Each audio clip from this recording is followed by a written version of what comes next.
dealing with the biggest story of the millennium. Visits to planet Earth by alien spacecraft, successful cover-up of the best data, bodies and wreckage, for 58 years. The bottom line is I don't believe the claim of the Air Force that all sightings can be explained. This is the biggest secret in the history of the human race, and particularly in the history of modern government. We are being engaged as a planet and as a species by other beings. The Canadian government is how I actually proved that the U.S. government was covering up their collection of UFO sightings and records. America and Britain have made it very clear to a lot of countries who have the same sort of sightings and the same resources that this is something that they better not let out, not until we say it's okay. If we would get off of this ego trip, this Western scientific ego trip, we would not become the virus of the universe that we are. Nobody really wants us out there. The dependence on oil could be ended overnight. We're being slowly conditioned to understand that there is life outside this planet and that we probably live in a universe and a galaxy teeming with life. I had my own UFO sighting and said, well, case closed. There's nothing like seeing one for yourself to end the debate. I'm absolutely sure that we are not alone in this universe. We invite you now to come with us upon a great and wondrous journey, an adventure perhaps into your very own past, present and future. See and hear the real stories, and most importantly, be introduced to the actual individuals who have volunteered to come forward to speak the truth.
For nearly 60 years, denial has been the only official position of the governments of the world relative to UFOs, alien abductions, and extraterrestrial contactee reports.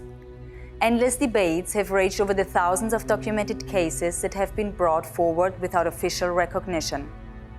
Some have been monumental incidents involving hundreds or even thousands of people. Roswell, New Mexico, USA.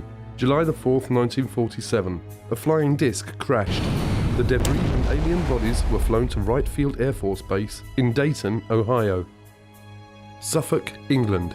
Rendlesham Forest, December the 26th to 28th, 1980. A triangular-shaped object illuminated the entire forest with white light.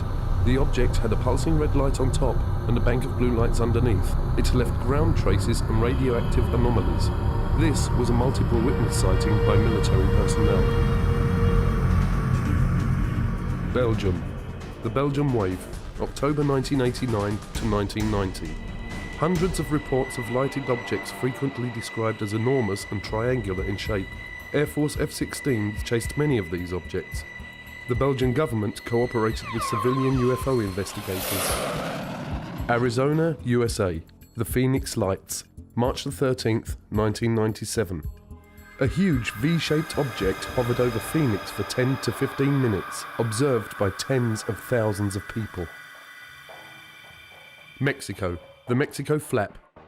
Hundreds of objects appearing alone and in clusters appear throughout Mexico, observed by tens of thousands of people.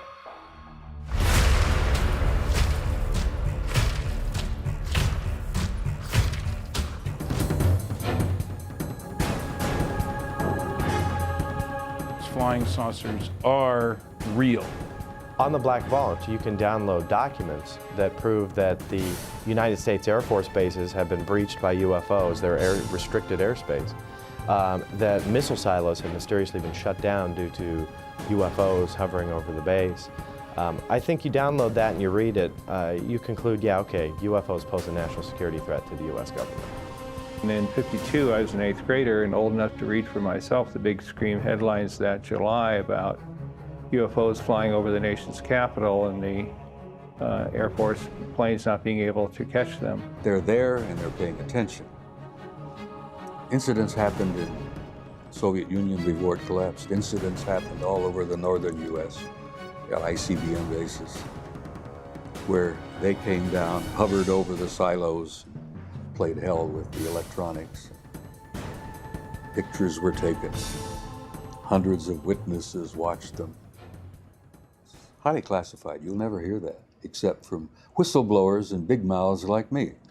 Well, while I was attending Northrop Aeronautical Institute and working for Douglas Aircraft in El Segundo, California, I had heard about George Adamski, and one of the Sunday newspapers, he had his story and his pictures of contacts, plus pictures of his ships.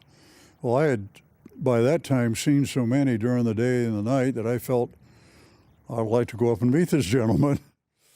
On the weekend, he would entertain people who would come to see him, military people, engineers, scientists, people from all walks of life.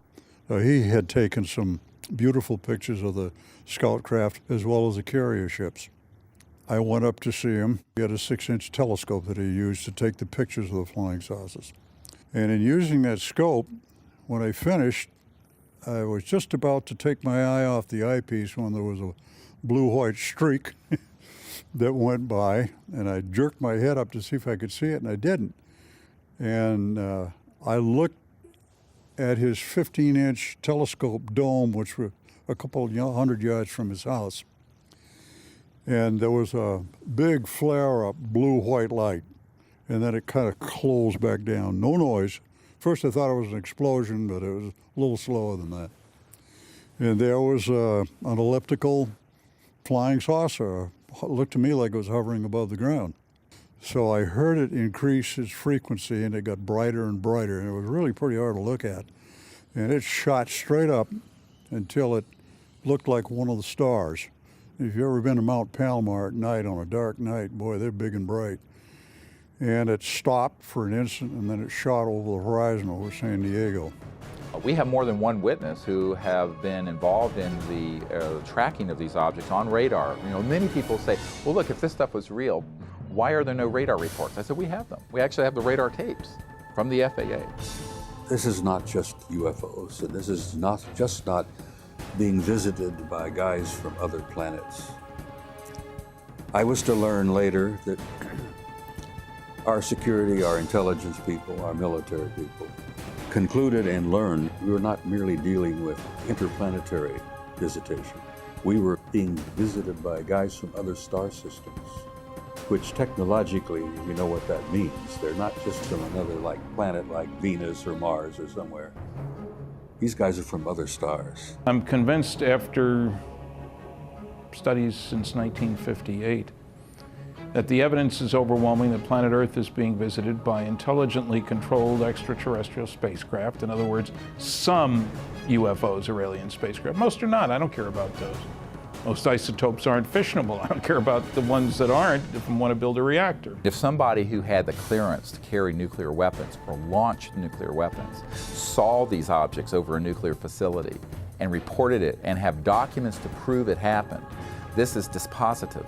That's what someone who is wanting to look into this, who says, well, could this really be true and I don't know about it? They need to look at that, and we've assembled it. We have a 600-page book of top secret documents and the transcripts of these witnesses. We have videotapes. So I began watching the newspapers for any newspaper reports. I started buying magazines that had a UFO article in the magazine and collecting these, and from those I would get names and addresses. And I often called the people who wrote the articles to get them. Then I'd go interview those people myself, and if they took pictures, I'd try to get a copy of the picture, and frequently did. And then I began trading the pictures that I already had with other people that had pictures to get more pictures, and eventually built a library of pictures, probably the largest in private hands in the world. It's over 4,000 pictures of real UFOs. Now, if I can collect that many alone as a single individual working by myself, how many pictures do you think the government has got when every government employee is a potential investigator? Every agent on trained investigator, all collecting and contributing to the government file. They must have hangars full of pictures. What Air Force Manual 10-206 says is that a U.S. Air Force pilot who sees a UFO has to report it in a particular way and manner. They outline in this form exactly how to report it. They say list the size, the shape, direction of travel, how big the object was, what were the wind conditions like. And you go through this big form and say, you know, your UFO sighting.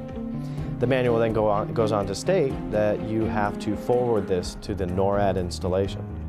This is that one Air Force base that claims, oh no, we haven't collected these things since 1969. The problem is this form was last updated in October of 2004. In 1977, I proposed and became director of a proposed extraterrestrial communications study done in conjunction with the Jimmy Carter White House. Jimmy Carter, of course, had a close encounter with a UFO in the company of 10 members of the Leary, Georgia Lions Club in 1969 while he was running for governor of Georgia. While he was governor of Georgia in 1973, he had filed an official UFO report. It's now on the internet so everybody can see it.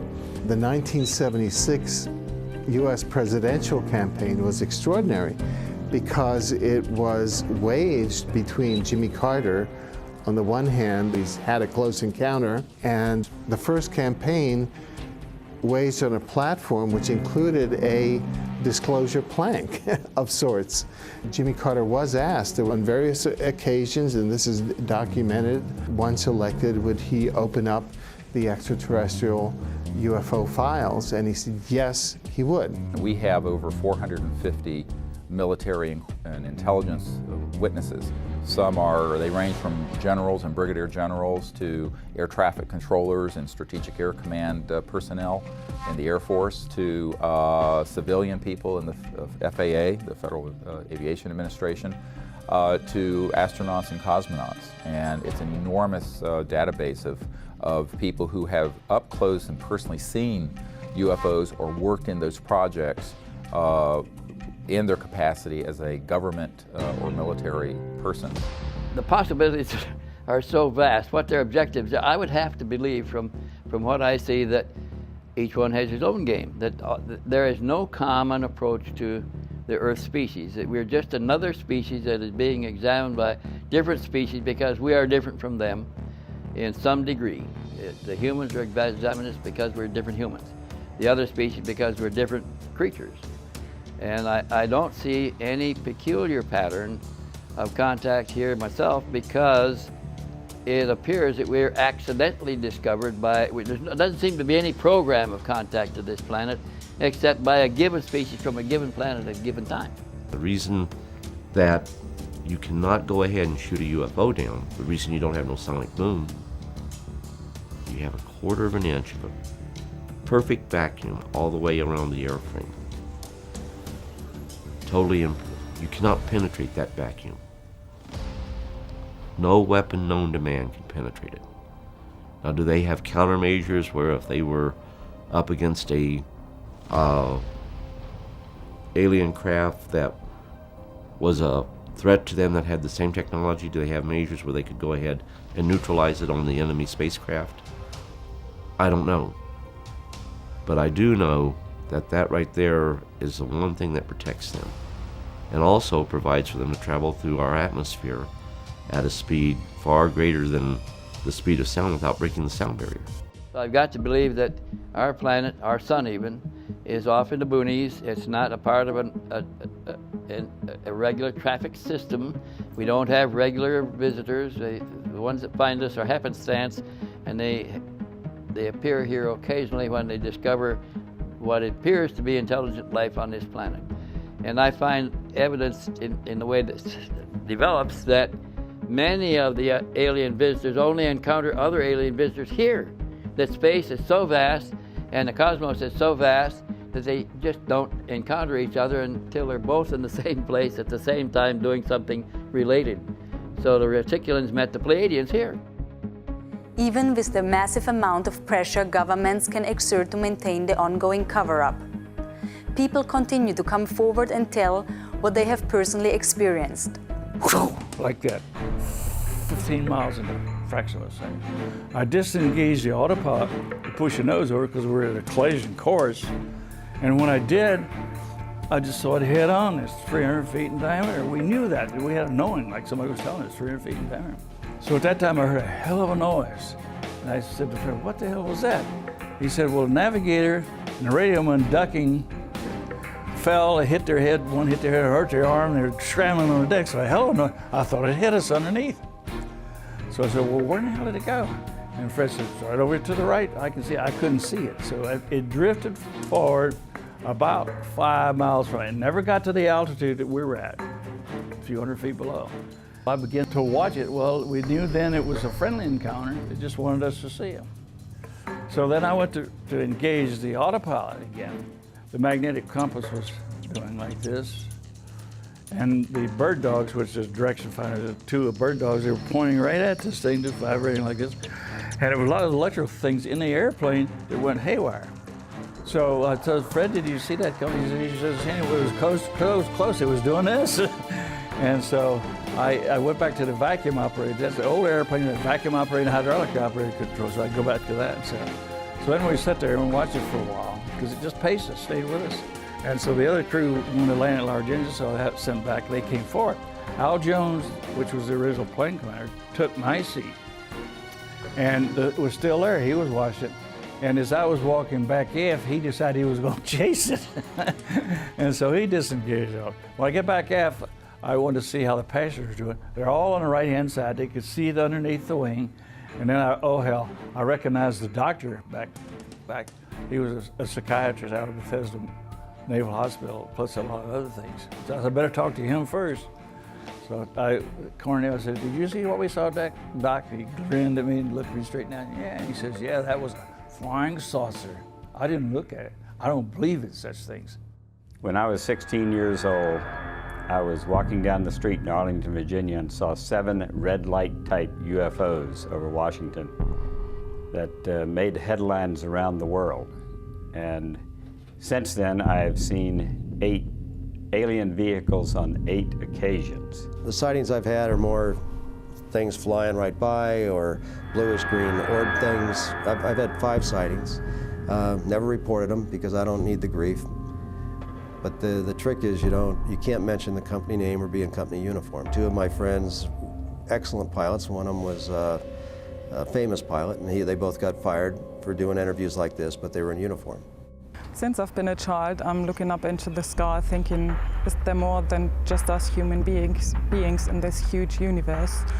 And now I do believe there is more life forms, different life forms, and more dimensions than we can perceive. I've had several sightings. Probably the closest sighting would have been back in 1974. I was driving back between Ottawa and Montreal, going towards Montreal.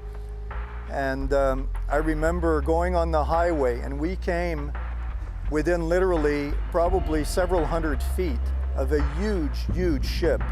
And at first, we were driving away here, and I'm thinking, am I really seeing this?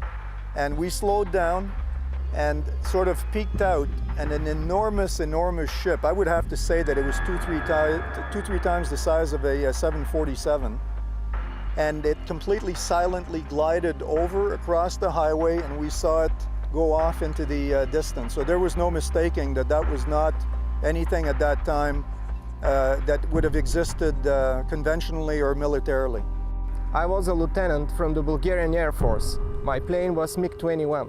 What I believe there is much more going on than we can see with our naked eye.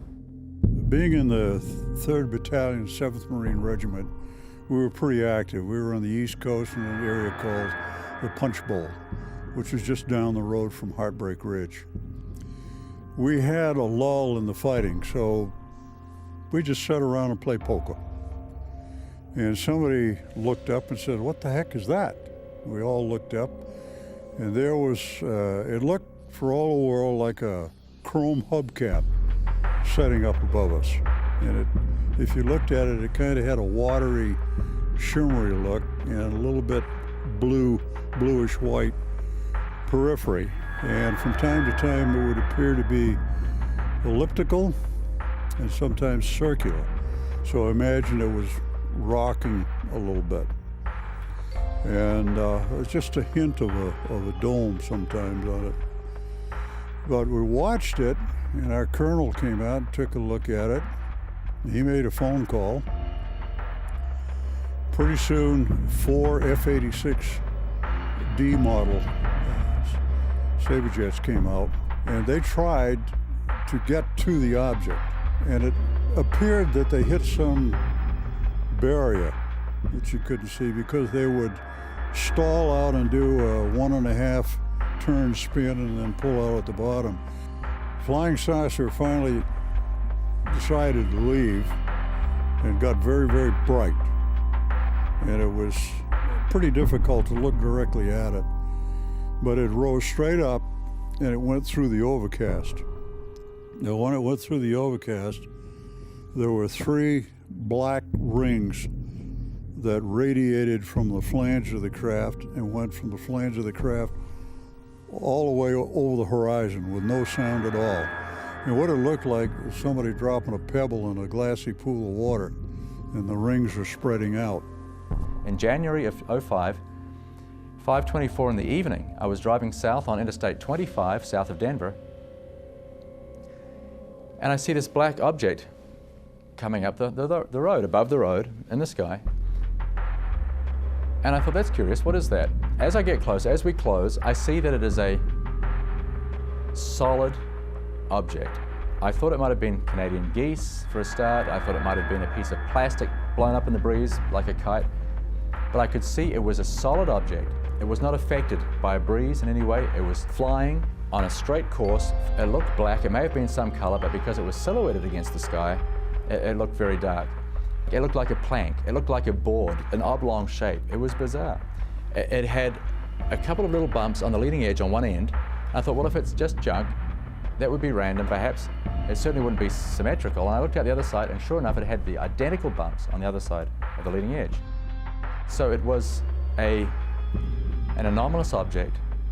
Could I identify it? Heck no, I couldn't relate to it. It had no sweep back, no anhedral, no dihedral, didn't have any external power plants, no wings or no tail empennage, flight control surfaces or probes. But if you wanted to look at one case, for example, that would be dispositive. Look at what the third highest ranking member of the FAA, John Callahan, brought to us. This man, during the Reagan years, was in charge of accidents and investigations for the FAA in the United States, the Federal Aviation Administration. He was called into a case, which is the Japan Airlines case over Alaska, where an extraterrestrial vehicle the size of a huge ship was being tracked on military radar, civilian radar, and onboard a 747's onboard radar for a prolonged period of time. This was given back to him. He did an analysis of the data. He determined that it was a real structured object moving at enormous and unusual velocities. In fact, it would be one point in the sky and then instantly would be in another place 40, 50 miles away. And this thing was the size, he said, of a destroyer, a battleship. Big, huge. It wasn't like 30 feet around. It was hundreds of feet. He was called in to do a briefing for Ronald Reagan's science advisor, people from the CIA and FBI. At the end of that meeting, they turned to him and they said, "You were not at this meeting, this event didn't happen, and we're confiscating all this stuff." What they didn't know is that they confiscated duplicates. He kept the originals, and when he retired, he gave them to us. Question is, if you have one case like that, it proves it. But we have hundreds of cases like that. So I would say to people, look at the evidence. The evidence is there. A search of the term fast walkers on the internet immediately reveals references that fast walker is a code name used by various government agencies to refer to UFOs, or as they are sometimes called non-referenced targets. Okay, this holding pretty well. Craft that I recorded that did the 180-degree turn down on this portion of the screen, they're called fast walkers because of their speed. The whole episode took about half a second to perform or less. We're talking milliseconds. And that kind of lets you know that it's not an Earth satellite that we're looking at because it's moving so fast. Plus the fact our satellites don't change direction 180 degrees without changing speed or 90 degrees. And I have seen many of the shadows go up and do a 90 degree right across the screen. And sometimes you'll see 3 or 4 objects in formation, looks like formation flying, and one will branch off to the left and one will go to the right. Somebody coined the phrase fast walker, and it's appropriate.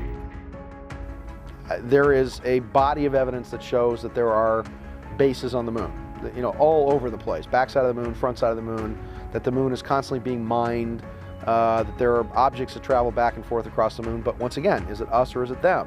There have been records from the London Royal Observatory back through the 1700s of lights on the moon and bridges on the moon and all kinds of crazy things on the moon. In 1955, there was a bridge over a chasm that was something like 100 miles long that just appeared overnight after a series of red and green lights were seen over that particular area. Again, was it us? Did the National Security Agency really land on the moon in 1953? Is it the Germans with their technology? Are they the Fourth Reich? Are they Hitler's last battalion that will tip the scales when the final battle of East meets West occurs, as Hitler had said? I don't know. I mean, again, what's being covered up, and you know, there's ships out there, and who's flying them, and is it us or them? I've talked to a number of individuals. I'm talking brilliant individuals with real credentials. They're real people, they're not fictitious people, who are plugged into the national security community pretty well, who have said to me, for what it's worth, that yes, they are aware of bases on the far side of the moon. Now, one hears this in this field, believe it or not, one hears this a lot. There's no way I can prove this at this point. Really, all that it is a bunch of stories. I'm at the point where, although I could never openly say, yes, this is the case, it's one of those things where you have to collect the evidence and then maybe wait for the day when you can confirm or deny it. That's where I think I'm at in relation to the whole moon issue. The fast walkers are these very rapid moving electrogravitic and anti-gravity disks and craft of various shapes. The National Security Agency actually for a long time had called these ETVs, extraterrestrial vehicles, and from the military who have tracked these objects. And they've been called fast walkers because, as opposed to slow walkers, which are satellites, because they move at enormous speeds. For example, they've been tracked at going tens of thousands of miles per hour in the atmosphere and make a right-hand turn without decelerating. Well, you can't do that with a conventional system. You have to correct for gravity and mass inertia. That's what these things are doing. So these have been tracked on dedicated and classified radar systems. Occasionally, people who are on an ordinary system will pick them up. Today, the internet is literally alive with websites that are filled with detailed reports, many of which include convincing videos and pictures of unknown crafts and alien-like creatures. I live in Phoenix, Arizona. I am a sky watcher, a UFO hunter. I have a website called seeingufos.com. I had an interest in UFOs my whole life, but officially got started on April 15th of 2004 when I walked my dog in the middle of the night, looked up in the sky and saw some strange lights. I've got over 200 UFO video clips on my website. I'm more interested in the day footage. Now, the day footage is completely different because that's harder to dismiss, you know, so I would have to say every other month it seems like I'm catching something. And I go out every day, pretty much 6 days a week, a couple hours a day. You know, you add all those hours up and that's a lot of time just to catch one thing for 20 seconds. But that's more than most people see in a lifetime, so I think that's better than nothing. Well, I'm involved in the political resolution of the what we now call, I prefer to call the truth embargo that the government imposed on the facts regarding an extraterrestrial presence. That presence has been established, I think, many times over by the citizen science research that's been going on since the 40s. The government did studies, but they were primarily for show. And the issue, from a government standpoint, has been managed very intensely since '47, at minimum. Managed in the sense that the government was going to deal with it, but deal with it within the national security structure and never acknowledge that there's anything to this. But in fact, there is. I mean, we are being engaged as a planet and as a species by other beings, possibly multiple species. This has just been proven beyond any doubt at all. Anyone who reads the research who isn't compromised by being either an idiot or in the employ of the government management of the issue can only arrive at one conclusion. The evidence is overwhelming. Videotape, daylight discs, nighttime discs, photographs, direct pilot sightings by the thousands, millions of sightings around the world, direct testimony from direct government involvement, and of course you've got an entire contactee body of evidence that's now in the tens of thousands of reports. Now, like never before, astounding events are transcending national and geographical boundaries, currently happening in Brazil and Mexico. Unprecedented UFO sightings are sweeping the entire area of South and Central America. Does the key to understanding UFOs and aliens and their relationship with each of us lay in being able to simply perceive what is in a higher spectrum, like seeing the infrared range or other dimensional frequencies? Images gathered from infrared cameras in Mexico and the special cameras used in Brazil seem to indicate that the aliens in their crafts may in fact be all around us. Jaime Maussan is one of Mexico's foremost journalists. Internationally known and respected for more than 3 decades of journalistic work, his investigations and reporting in the UFO field have made him an icon to UFO researchers worldwide. Jaime's weekly network television show, 60 Minutes, in Mexico reaches millions of people each week and regularly carries segments on the subject of UFOs. This flap has been recorded in video. It means that we have evidence to prove that something is really happening in the Mexican Republic. The video camera had become the most important instrument to really capture this new reality. Even the Mexican Army, the Air Force in Mexico, recorded UFOs. That the video was given to me, and I released that to the world. In that case, that happened on March the 5th, 2004, the soldiers were able to record something that they couldn't see with their own eyes. And that's amazing. That was the first time someone recorded something that they weren't able to see.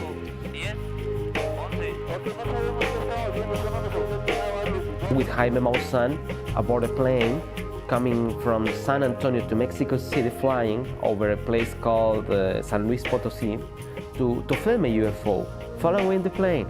It was detected by the radars and I have everything on film. So for us it's normal. Maybe because we're searching for it. Maybe because we are trying to look for this reality. Maybe they are following us. I don't know, but it happened to me that at least 50 times, maybe more. There are objects that we cannot see with our own eyes, but they are there, they are watching us. In the last months in Mexico, after thousands of videos, we have been registering some of the most spectacular videos. You can see hundreds and hundreds of objects making formations and flying together, exactly the same thing that you can see in the military video. These formations moving at the same speed, in the same direction, at the same altitude.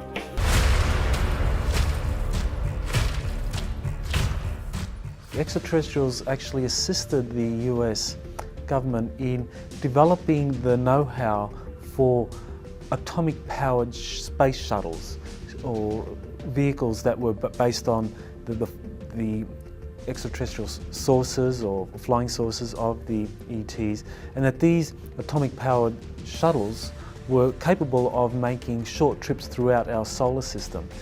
such as to the Moon and to Mars, in a reasonably quick time. I mean, much quicker than what we understand through conventional propulsion systems. So that kind of advanced propulsion device necessary for having vehicles travel regularly from the Earth to remote locations such as the Moon or Mars, that technology was given to the government by extraterrestrials.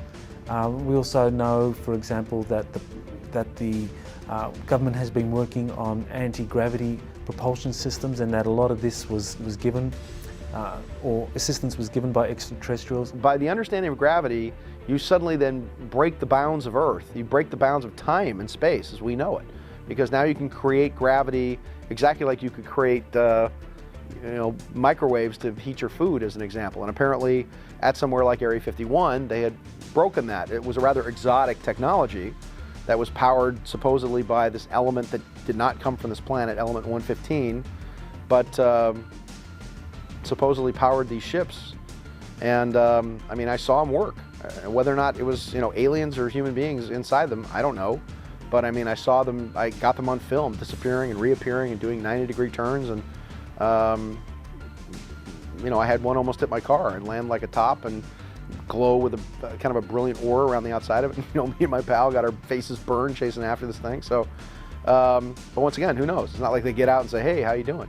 That when they were dealing with some of the challenges in terms of advanced propulsion systems that would be necessary for kind of interplanetary flight, that an extraterrestrial would actually come into the meeting room where the engineers and the scientists were congregated discussing this problem.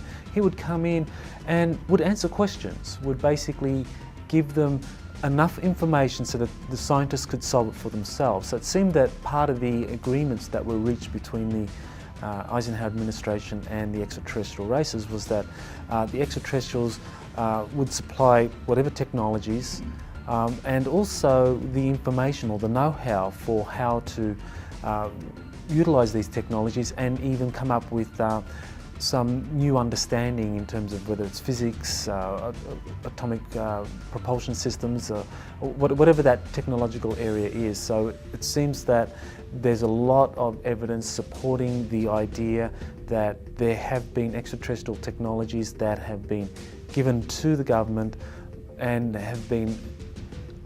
extraterrestrials have actually assisted the government in implementing these technologies and developing those. The Wilbert Smith memo, they mention these 4 things that he was briefed about, and then he says, there was also discussion about mental aspects of the flying saucers. And we don't know exactly what that means, but it could be referring to telepathic communications, which is very interesting because I've never seen that in any other document. Of the thousands of UFO documents, I've never seen that mentioned. But they were talking about this in 1950. So it seems that very soon after the Second World War, the major governments realized that what was going to be very important for them to be able to advance their own kind of infrastructures that are based on extraterrestrial technologies, while maintaining a lid on all of this and ensuring that the general publics and the media and their own congressional officials don't understand what is happening, is to make sure that any technologies discovered anywhere on the planet, that those technologies are very quickly taken into the under control of the national security agencies that are responsible for these extraterrestrial technologies, and kept away from the prying eyes of the mass media and Congress. And so when we get to a place like Iraq, what we have is a lot of evidence that what motivated the US intervention was not indeed a search for weapons of mass destruction, which is what the Bush administration claimed to be in existence, but instead a search for exotic technologies, extraterrestrial artifacts that would somehow be a threat to the national security agencies that have been monopolizing information on extraterrestrial artifacts and technologies. A sighting in 1986 that involved a Japanese jumbo jet over Alaska. The pilot of that craft was grounded for several years afterwards, even though he did nothing wrong except report this event. If people in some field of endeavor, like newspaper reporters or pilots, feel that they're going to be disparaged for making some sort of a report, they're not going to make the report.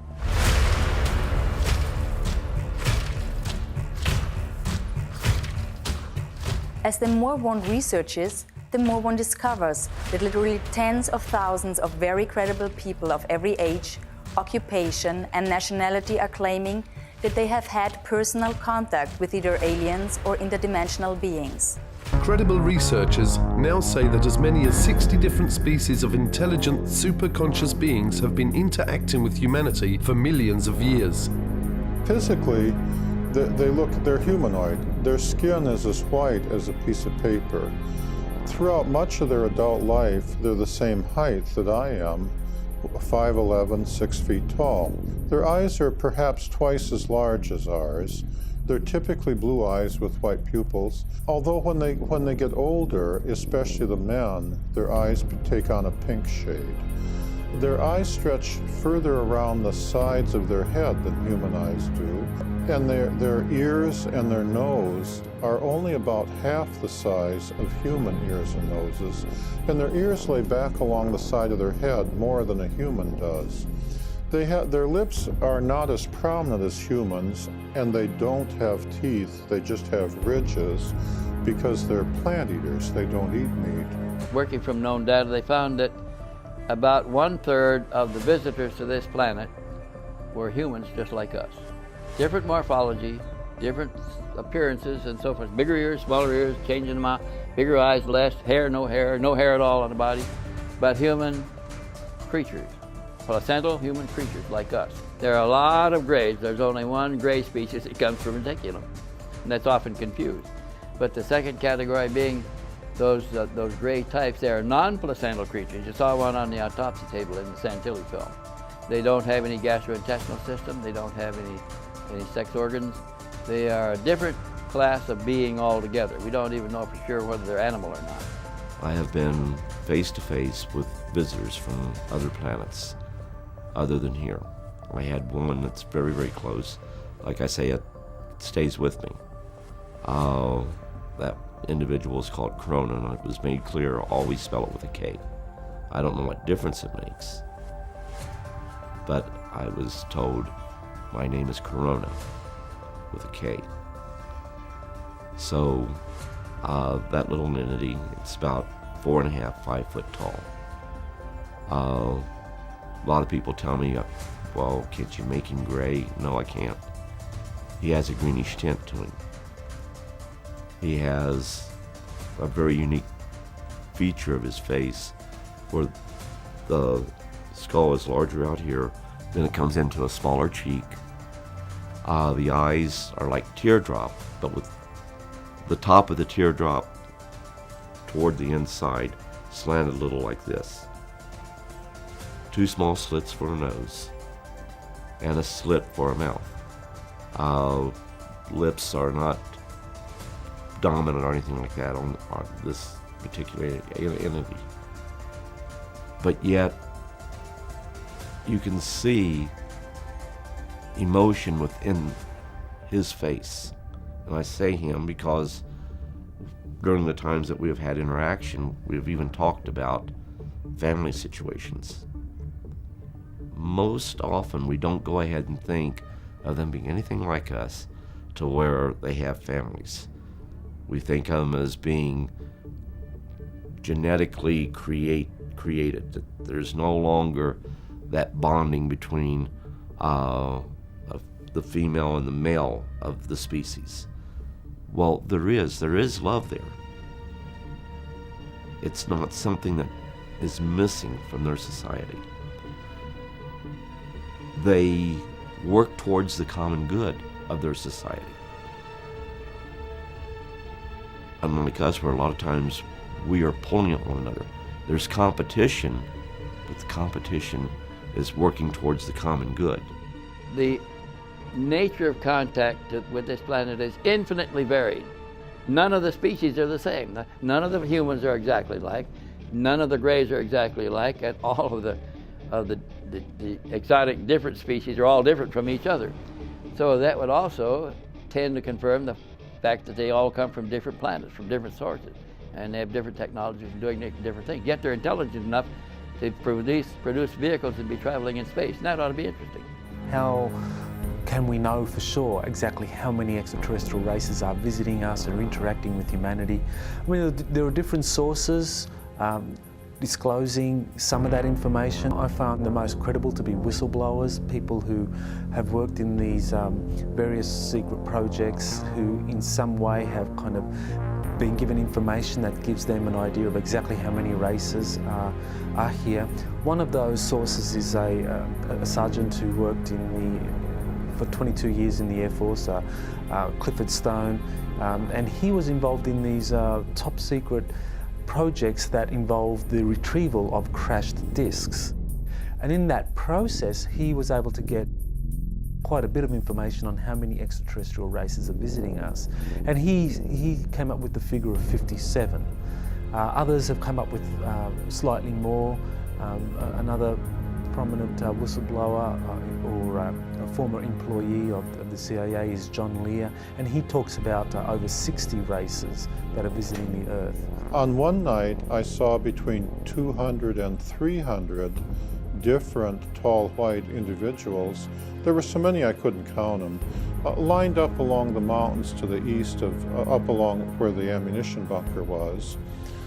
On the night that the tall white lady known as Pamela was supposed to finish her final exam to be head of the technology transfer team to go into Livermore. In amongst those 200 or 300 tall whites, and that's just an estimate because I couldn't, it was a crowd of people and I couldn't count them all.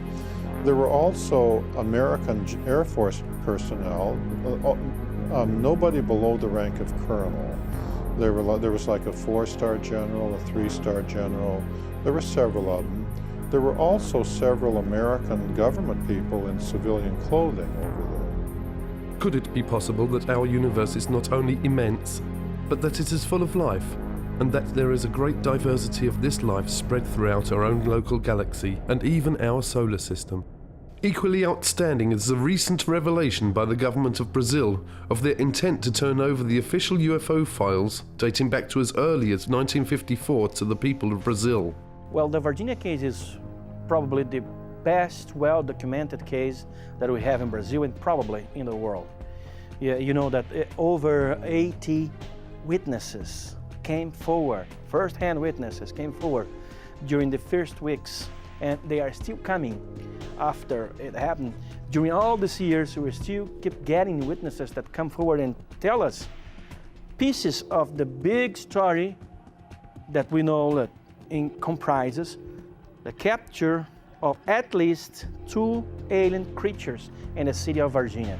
We know for a fact, because we have it all documented, plus the witnesses have confirmed and cross-confirmed that one alien was captured in the morning of that day, which was a Saturday, about 10:30, by a fire department and some personnel from the Army. Another creature was seen at the same day by middle afternoon by 3 girls. It was them who called attention of all the city to the fact that strange creatures have been seen, because when the first one was seen and captured in the morning, it didn't draw too much attention. But at the afternoon, when the girls saw another creature and then spread the word to everybody, we saw the devil, that's what they thought they saw. That night of the Saturday, January 20, 1996, that second creature, probably the same one saw by the girls, was also captured by a police troop, a police car, actually a military police car with 2 policemen inside. The one who was sitting in a passenger seat was Marco Elixerezi, and he was lucky enough to be the one who spotted the creature and grabbed it with his bare arms, bare hands, got back to the car, put the creature in his lap, and took to the hospital.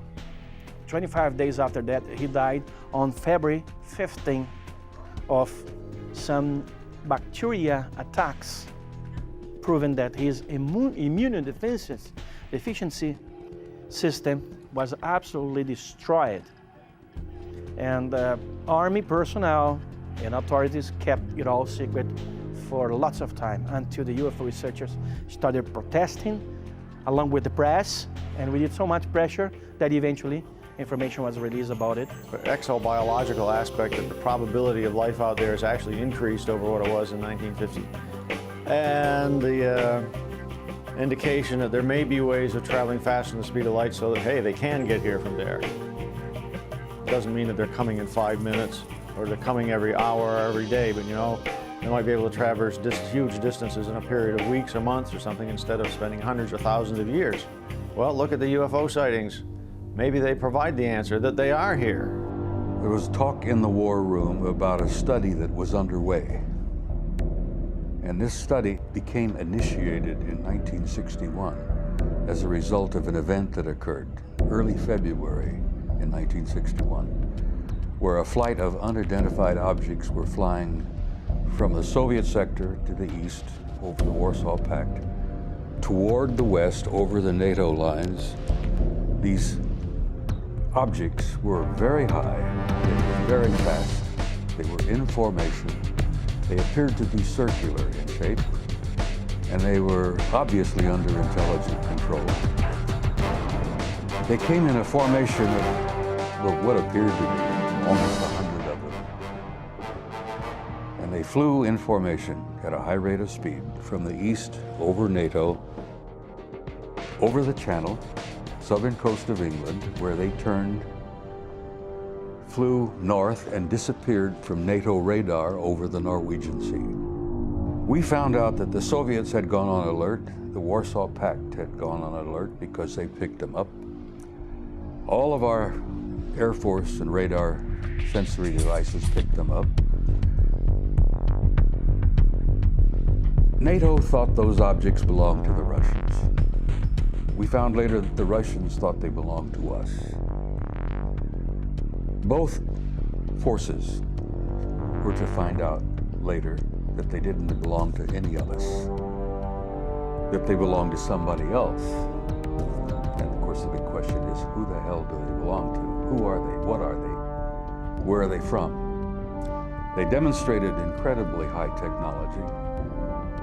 They were not jets. There were no contrails. They were circular, they were metallic, they were in formation. They moved, obviously, under intelligent control. NATO shaped Supreme Headquarters Allied Powers initiated a study in 1961, which was underway when I arrived in '63, to determine what the hell these things were. The part of the briefing for Jimmy Carter was a 15-minute color film of the Holloman Air Force Base landing. And it was very important, and it seemed to back up the fact that this guy was telling the truth, even though he denied it later, because this friend of mine had told me that he was looking for Jimmy Carter's phone number. He'd already talked to Ford, and he had talked to Bush Sr. And they had both confirmed to him, he'd asked them about briefings, and they'd both confirmed to him that they'd seen the Holloman Air Force Base film. And the Holloman Air Force Base film is a story that Bob Amenegger, and I know Bob Amenegger very well, I've talked to him, been with him numerous times, heard the story 20 times, is a story that happened in the Nixon administration where they were green-lighted a study, and they were basically given access to everybody. Everybody talked, all the Blue Book people talked, and they were given a film and they had it in their possession. They had this film, and it purported to be a landing. There was 3 crafts had come in. The film cameras were all set up at Holloman Air Force Base. They knew these things were coming in, and the one came down, the other 2 stayed up, and it landed on the tarmac, and a bunch of high-ranking officials came. These aliens came out of the spacecraft. This is all being filmed. And then they walked down the tarmac to a building on Mars Avenue at Holloman Air Force Base, and they had a meeting or whatever they did there. And so Bob Amenegger had this film, and these 2 presidents claimed to have seen this film. And this is what this fellow was actually researching. So he asked, for example, he asked Ford, and that's the key thing is the briefing. He asked Ford, he said, well, when were you briefed? And Ford says, I'm not going to tell you. Don't even go there. I'm not telling you when I was briefed. Some experts now claim that societies exist in our universe at every conceivable level of social and spiritual development. Societies and civilizations that express themselves in countless manners of physical forms and spiritual ways. Have great wars and conflicts occurred within our own solar system? Does our true planetary past include rebellions and disputes that have raged throughout our heavens? In our distant past, have massive spacecrafts rained destruction down from the heavens, ravishing continents and destroying advanced civilizations? Genesis 6:1. When men began to increase in number on the earth, and daughters were born to them, the sons of God saw that the daughters of men were beautiful, and they married any of them they chose. The historical record is plain. This has been a phenomenon that's been around since our recorded history. The Vedas, the Hindu Vedas, which are among the oldest writings in the world, talk about the flying Brahmas and how that they were used to launch weapons and blow up cities and all this stuff. Again, we've got Ezekiel, and it just goes all the way back. So they've been here all along.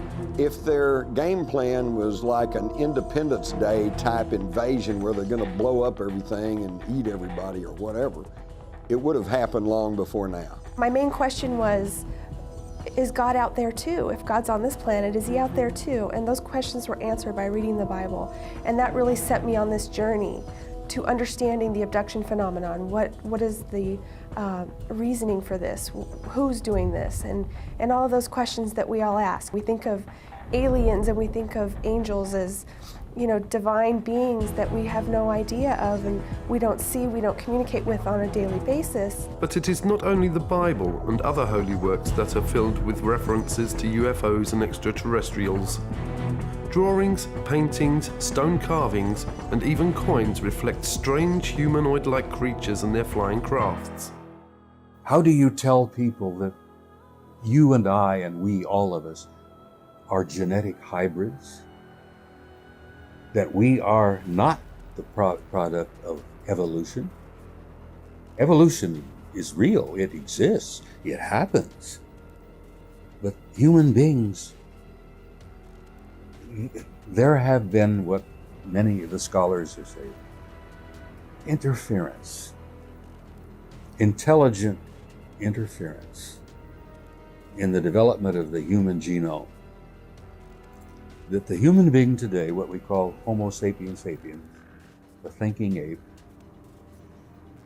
we are a hybrid and we have been genetically manipulated into who and what we are by advanced extraterrestrial intelligence.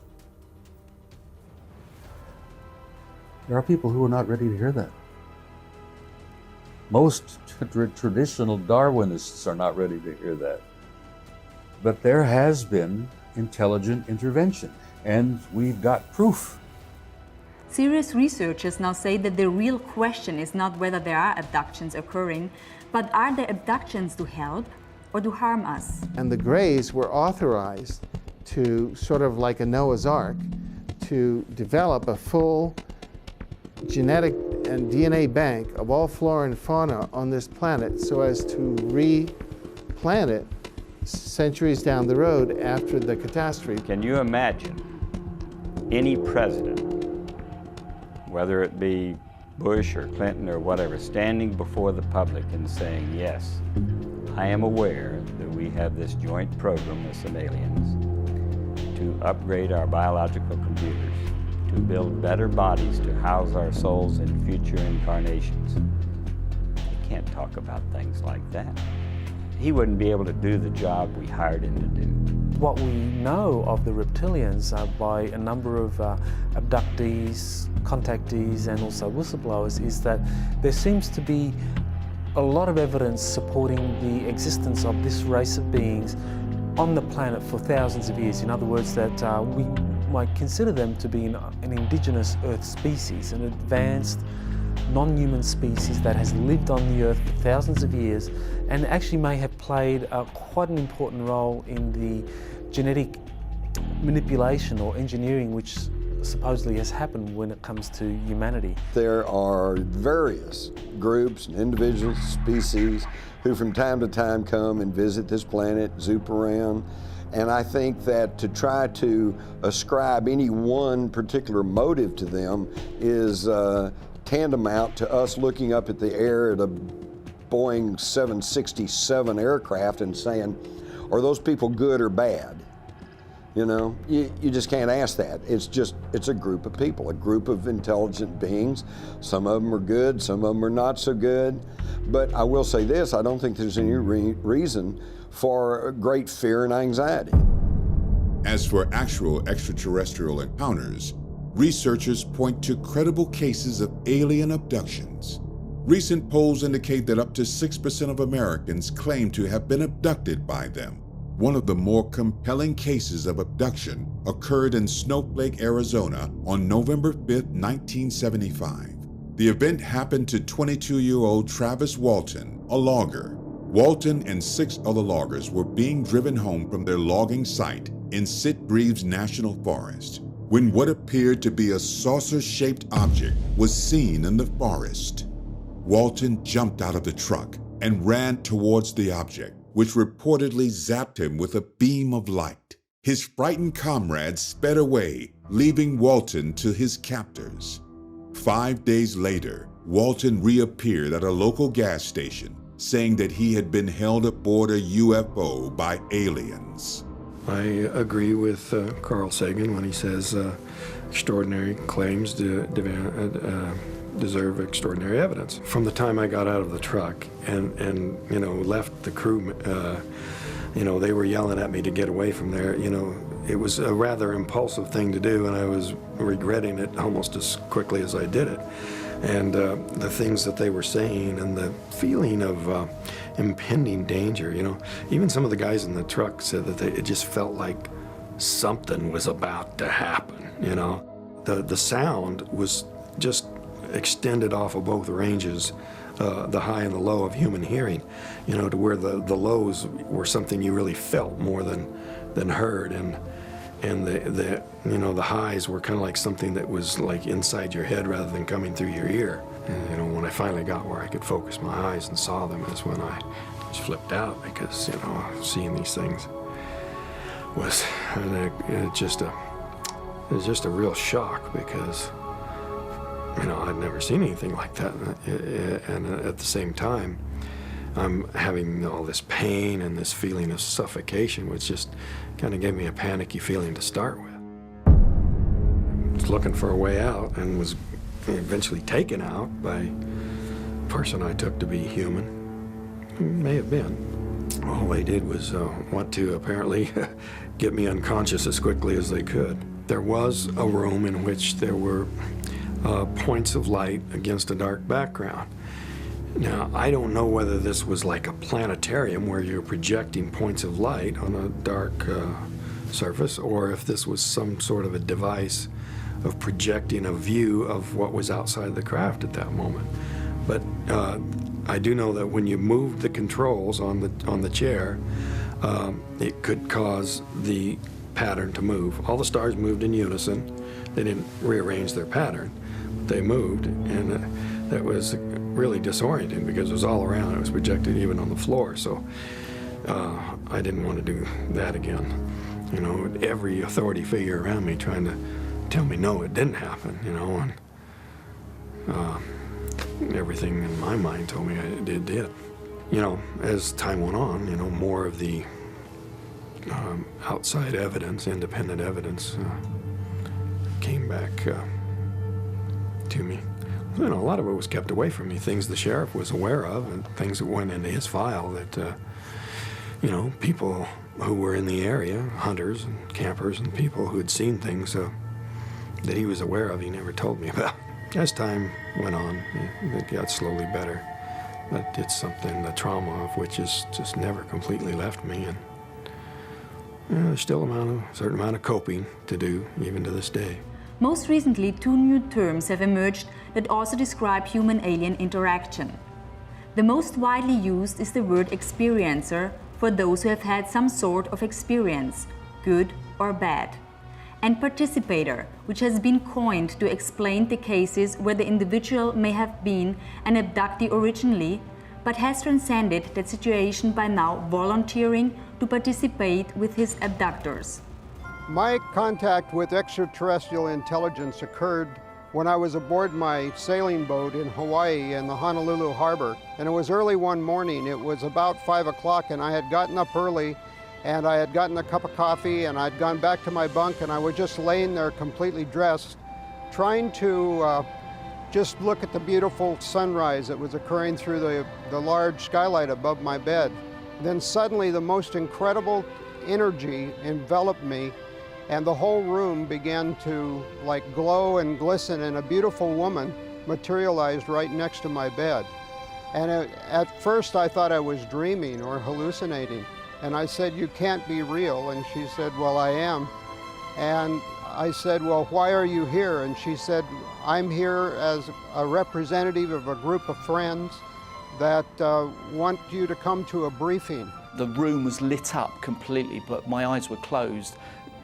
I knew somehow not to open my eyes. There was something telling me, don't open your eyes because you won't like what you're going to see. Eventually, I did open my eyes because I could hear noise in the room. There was like scuffling on the floor. I opened my eyes. There were 3 small grey beings with big black eyes and big heads and very skinny, spindly limbs. They pulled me up out of the bed, and then with one behind me and one each side of me holding my elbows, walked me towards the window. And I'm thinking, well, the windows are closed, guys, so you better open them before we go any further. So there was this rationality and irrationality going on at the same time. I boarded what could be called a saucer. It was some type of an interdimensional vehicle that took me to the briefing that was occurred on a planet, the local planet here in our system. It was Jupiter. And the whole planet just radiated with the energy. And I spent time there with these incredible people or beings, and I got a glimpse of mankind's destiny or future as it was possible. And as we approached the window, I closed my eyes. And as I did, I felt this stickiness. It was a stickiness and a feeling of something being pulled very slowly across my face. It wasn't painful, it was just very, very weird. I opened my eyes because I felt cold, I felt wind on my face, and I was aware that I was now floating outside of the window, 3 stories up, looking down at the car park with a very bright light above my head. I couldn't really see what was above my head. I was just aware of this very bright light.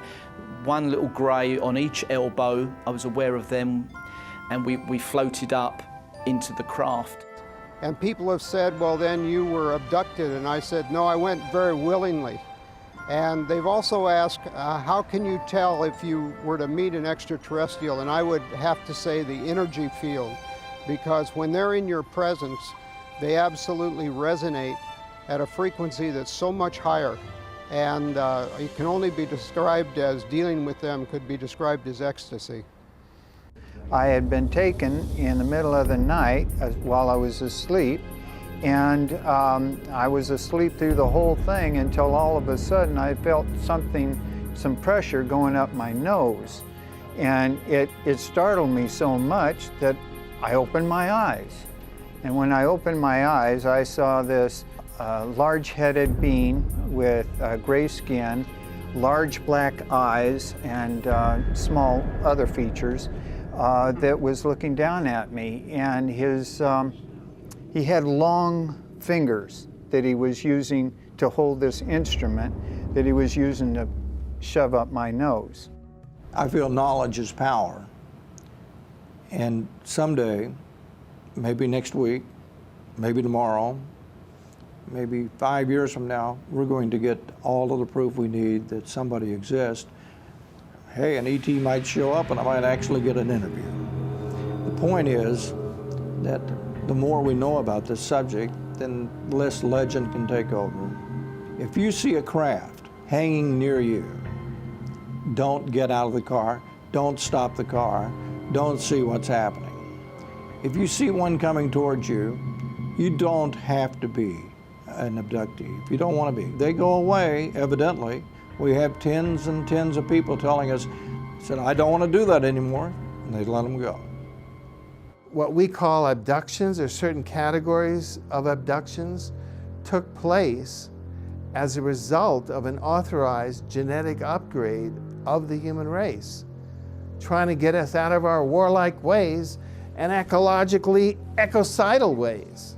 The indigenous reptilians seem to have a very strong interest in the biosphere of Earth being stable, that it's not jeopardized unduly, and some who have kind of analyzed what the reptilians have been doing or had some kind of interaction believe that this is because the reptilians view humanity as a resource, and they don't want that resource to damage itself or damage the biosphere. They had about 18 scientists that all had been working on the project, various stages of the project, gathered around a big oval table in the Los Alamos headquarters with Edward Teller, the head of the Atomic Energy Commission, sitting at the head of the table. One of the aliens on the opposite side of the table from my engineering friend put in a white shirt and slacks so he would look less alien, but he still had his alien bigger head, bigger eyes, black eyes. And he was sitting in the conference, and the only people that he could understand everybody else because he was telepathic. And the only way he could communicate, though, was with the signs that he had developed with my engineer friend to answer the question. But here's a man, an alien from another planet, sitting in a conference in 1968 in Los Alamos headquarters on the progress of learning how to bridge the gap between the alien technology and ours. They were going to suggest to the American generals additional technology exchange projects, and I think they were using me as the test guinea pig to take me on board the scout craft, and then they could test my reaction to what I was impressed with and what I wasn't with. My life changed, and I was never ever quite the same. So the study itself was not as complete as it could have been. They concluded what they wanted to conclude. One, there was not a threat involved.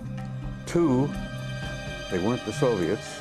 Three, the evidence was overwhelming. They were extraterrestrial. Four, there were 4 groups involved. 4 different groups.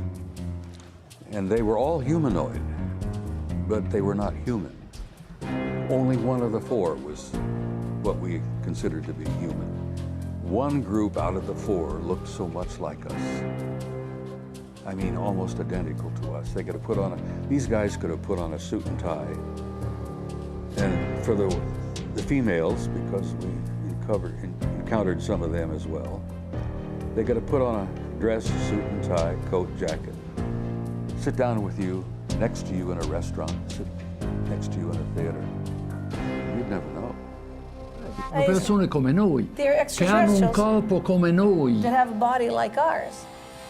In questi UFO, And these extraterrestrial che io prendo poi quando parlo, vehicles, lo prendo in senso largo, cioè anche delle persone che o sono dentro he says, I'm using this in a l'apparecchio, large sense.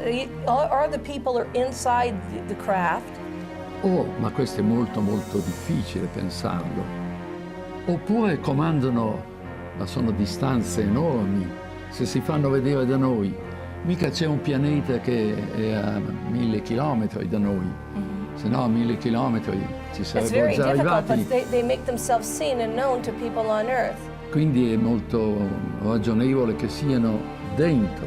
So it's probably logical that they're inside a craft instead of coming from somewhere else without a craft.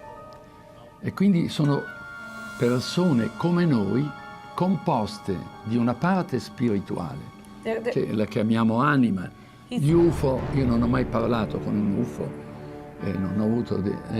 He says they would have to have a soul like we ma do. che abbiano anche un corpo, devono averlo un corpo. They'd have to have some kind of body. E se no sarebbero angeli. Otherwise they would be angels. Cases that I was involved in, 12, 3 actually involved crash retrievals.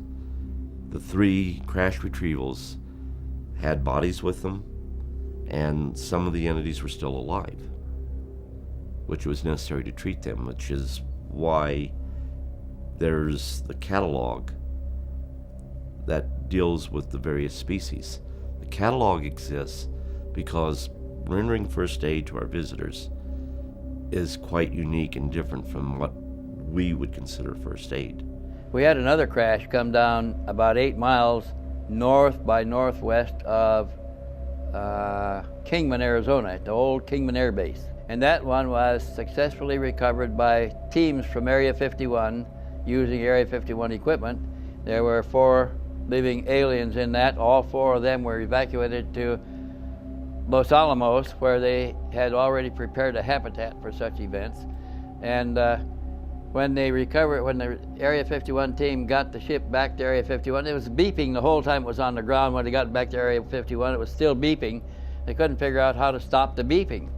And after a week of this irritating beeping that they just couldn't seem to turn off, somebody says, well, why don't we get the occupants to come back and turn it off? So they drove the occupants back from Los Alamos in a carryall to Area 51, indicated by sign language what they wanted them to do. They acknowledged and they said they'd have to go aboard. They didn't want to let them go aboard. They thought they'd take the ship off and fly away. But they finally consented. That's the only way they're going to stop it. They sent a guard in with them, and the guard came out vomiting in just a few seconds. And the crew is in there together alone. Craft didn't start up and fly away, probably couldn't anyway. They turned the sound off and came back to the door. The carryall backed up and they loaded them, took them back to Los Alamos. First aid, the way we give first aid, could actually cause their death. So we had to know how to administer specifically the things that was needed to preserve their life, if at all possible. The other thing is, when you went to a crash retrieval, you always was going against the clock, because just like us, when we have a plane go down, there's an emergency beacon sent out. When one of their craft go down, there is an emergency distress call that goes out to their people, and immediately they try to recover them. And on more than one occasion, the military and their people have gotten there at the same time.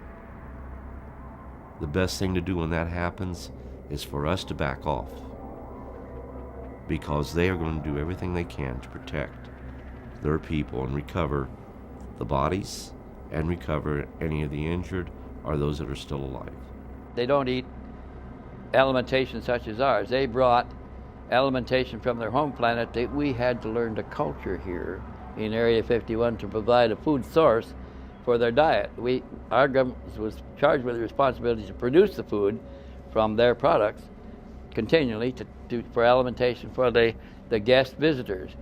Now those guest visitors arrived in an operational vehicle that they still keep operation of. They can go and come. They fly in and out of their habitat facility at will. They're not restrained in any way. But my engineer friend was one of the several engineers that were assigned to work with the extraterrestrials to try to bridge the gap between their technology and ours. And in 20 years of research trying to do so, they never succeeded in closing the gap. We were never able to convert that technology to ours. And the reason given by the aliens themselves is because in order to operate their equipment, they have to impart a certain mental input. And we have never learned to impart the input that's necessary to make the machines work. So their equipment responds to mind, to thought, and we have never learned to impart the proper thought to make any of it work. We had a disc almost hit our car, and bounced around in the desert and chased after it, and a big group of people saw it, and it wound up on the front page of the LA Times. And then I found a hilltop that looked down on the base and videotaped Area 51 for the first time. John Lear had taken some photos of it back in the late 70s, but I'd actually videotaped the modern base. Kind of kept it to myself for a while, and then I came out with it in December of '91, and then that started all kinds of people going out there, who I'm sure have claimed they discovered it or they found it, or everybody wanted to lay some claim to fame to, the Whitesides mountain spot. I had an officer, and a lot of you people in the field know me. When I talked in Washington, D.C., he was involved in an incident. He came up and he asked me, how did they talk? I said, you heard them in your head. I said, it was just like you and I talking right now. And you thought you were hearing voices, but you heard them in your head. And I told him that during the event that you went through, You probably heard them say something like, "Do not be afraid, we are not going to harm you. Nothing bad is going to happen. But it is necessary we show what we could do if we were really here with hostile intent."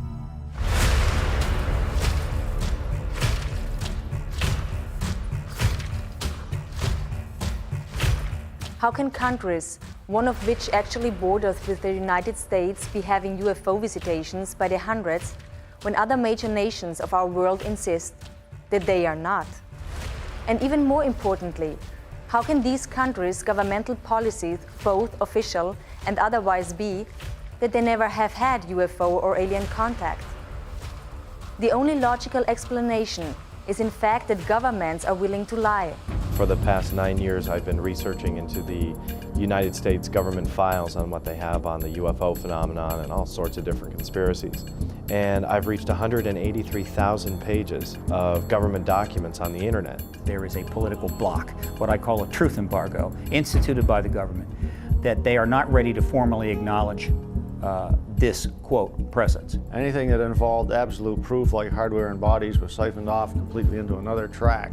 They just can't allow information to come out overnight so people would be perturbed and actually demand that something be done about it. They stonewall it, deny it, lie about it for, 30, 40 years, and then finally just announce it as if it's fact, and everybody goes, yeah, okay.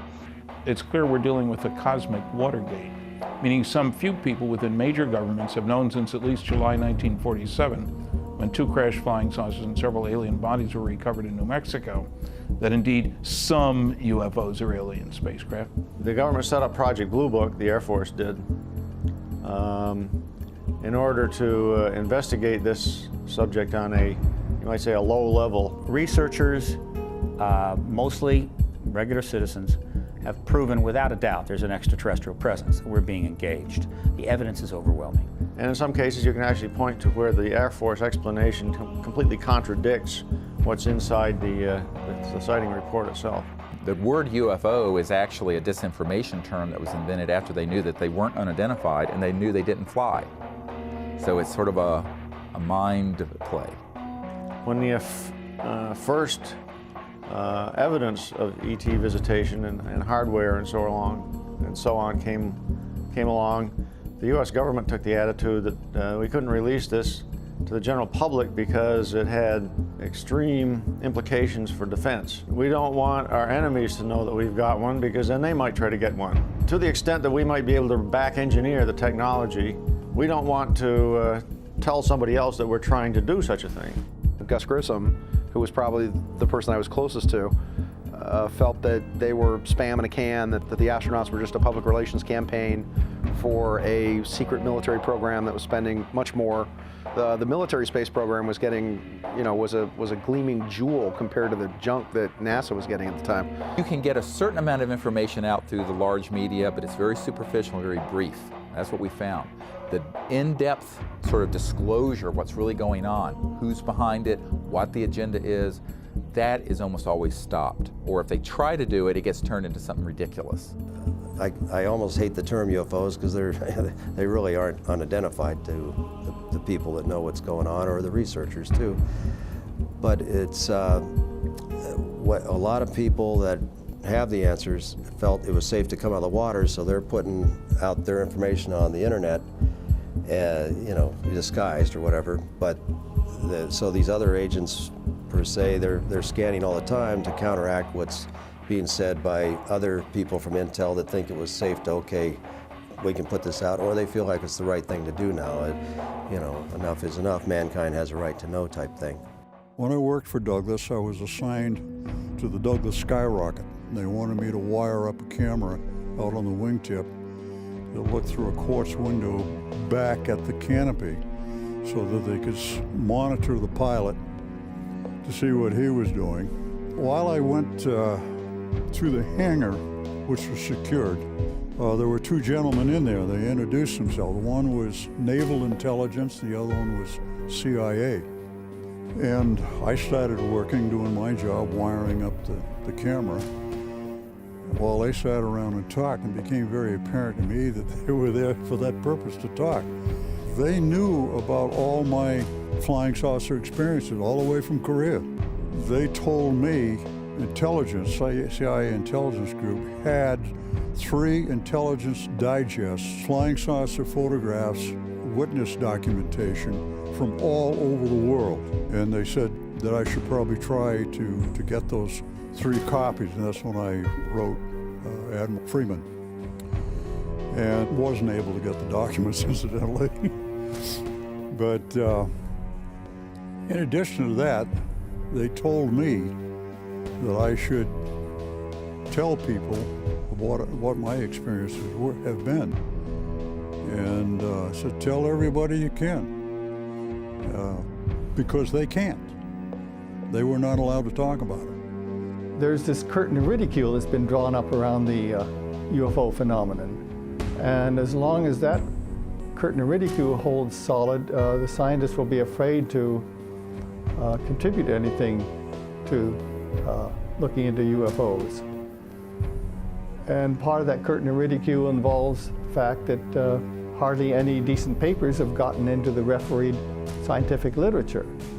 So that curtain of ridicule may be slightly opened up now that they have a paper that they can refer to, and if they feel like writing to their own papers on UFOs. The secrecy has invaded, like a cancer, many institutions, including the media, government, corporations. I got into more and more controversial and exotic subjects. I found myself a journalist without a journal. There is definitely very tight control over the flow of information in certain topics through our corporate controlled mass media. They seem to take it upon themselves to be the gatekeepers of information. Part of this information that they are keeping from us is the just absolutely immense wealth of information concerning the UFO phenomena and the fact that it can be tracked and documented all the way back through history. How is this cover-up contained and maintained through international borders? And if it is, are their motivations the same? The best guess is that since America has such overwhelming economic power, the only worse thing than America being mad at you is for America to ignore you.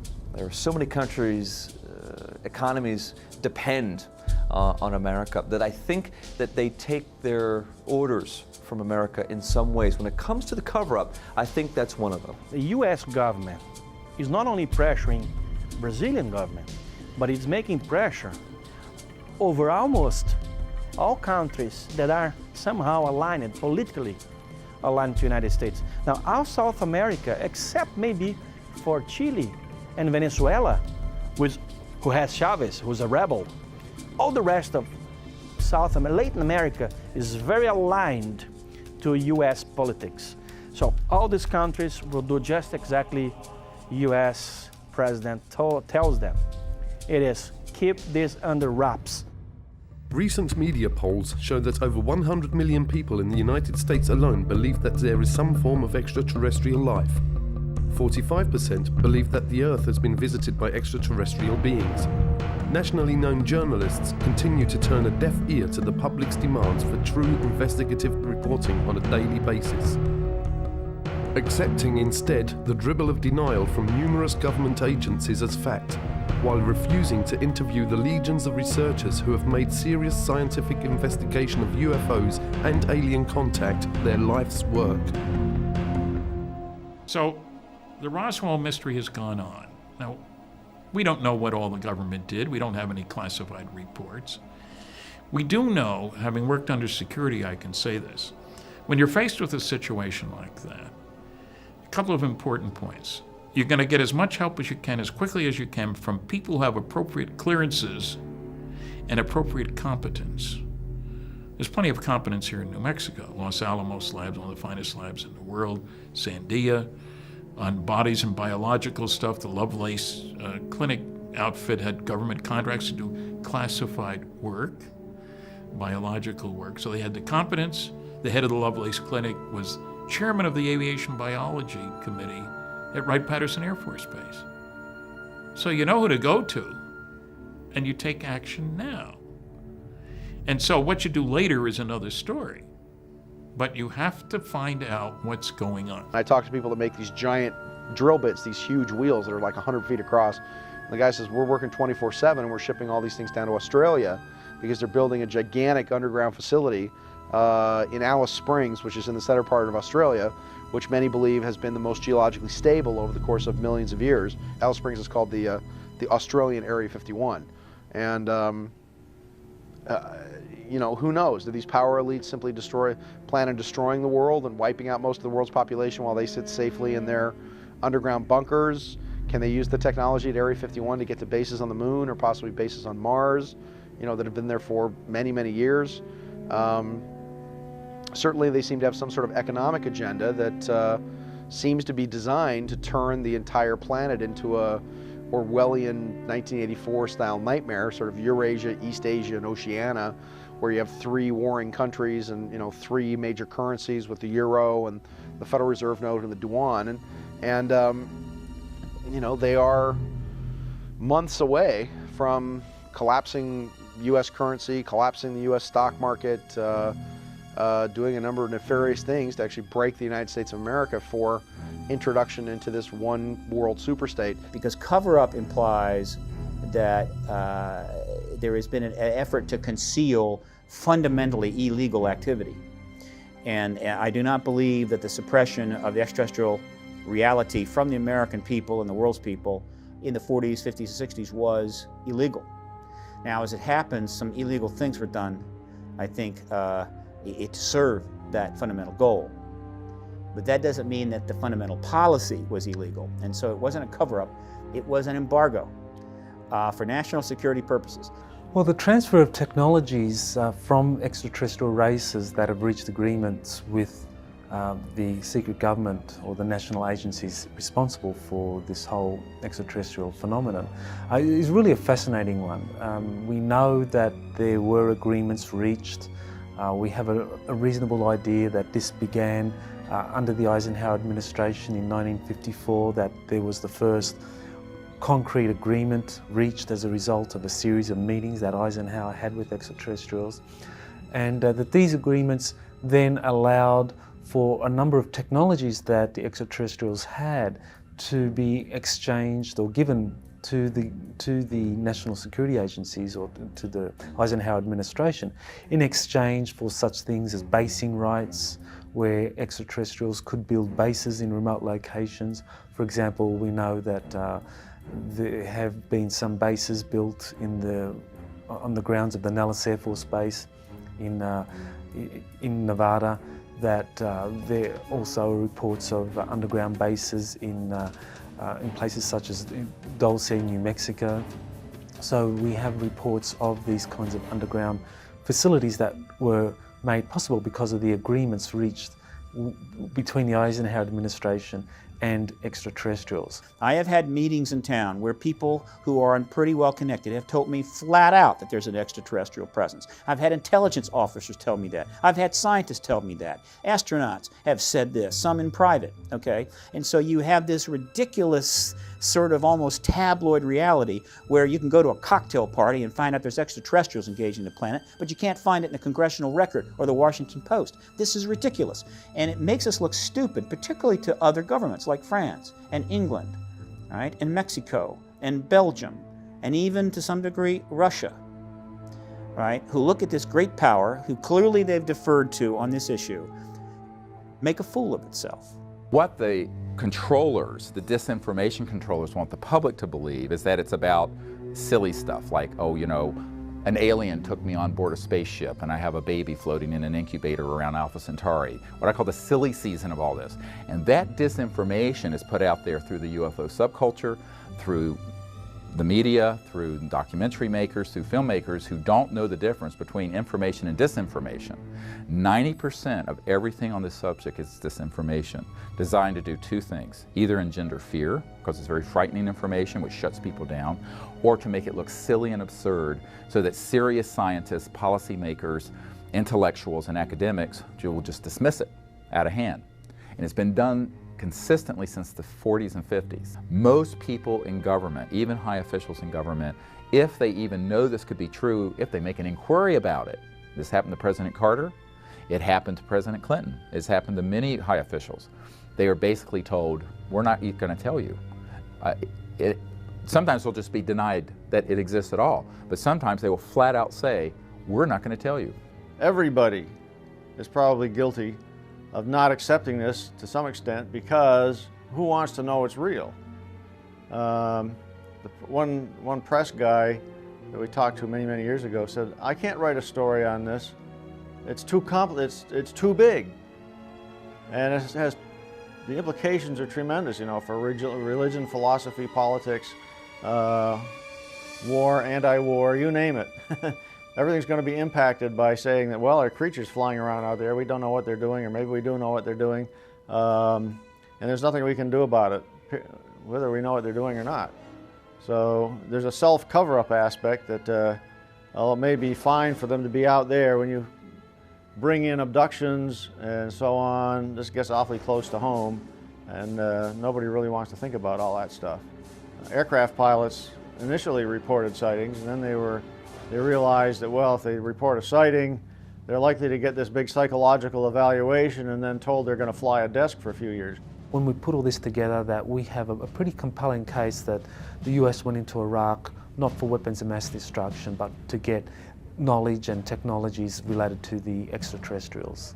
I think one of the first things that the national security agencies did was that in 1953 they passed a joint Army-Navy air publication called JNAP 146E, which basically said that all information concerning UFOs would have to be reported to the responsible agencies, and that anyone reporting this outside of those agencies, anyone reporting information on these UFOs that were currently under investigation by an agency, was subject to penalties, severe penalties, $10,000 or 10 years jail. So this was back in 1953. So you can imagine $10,000 in 1953 is quite a sum of money, as is the deterrent of 10 years in jail.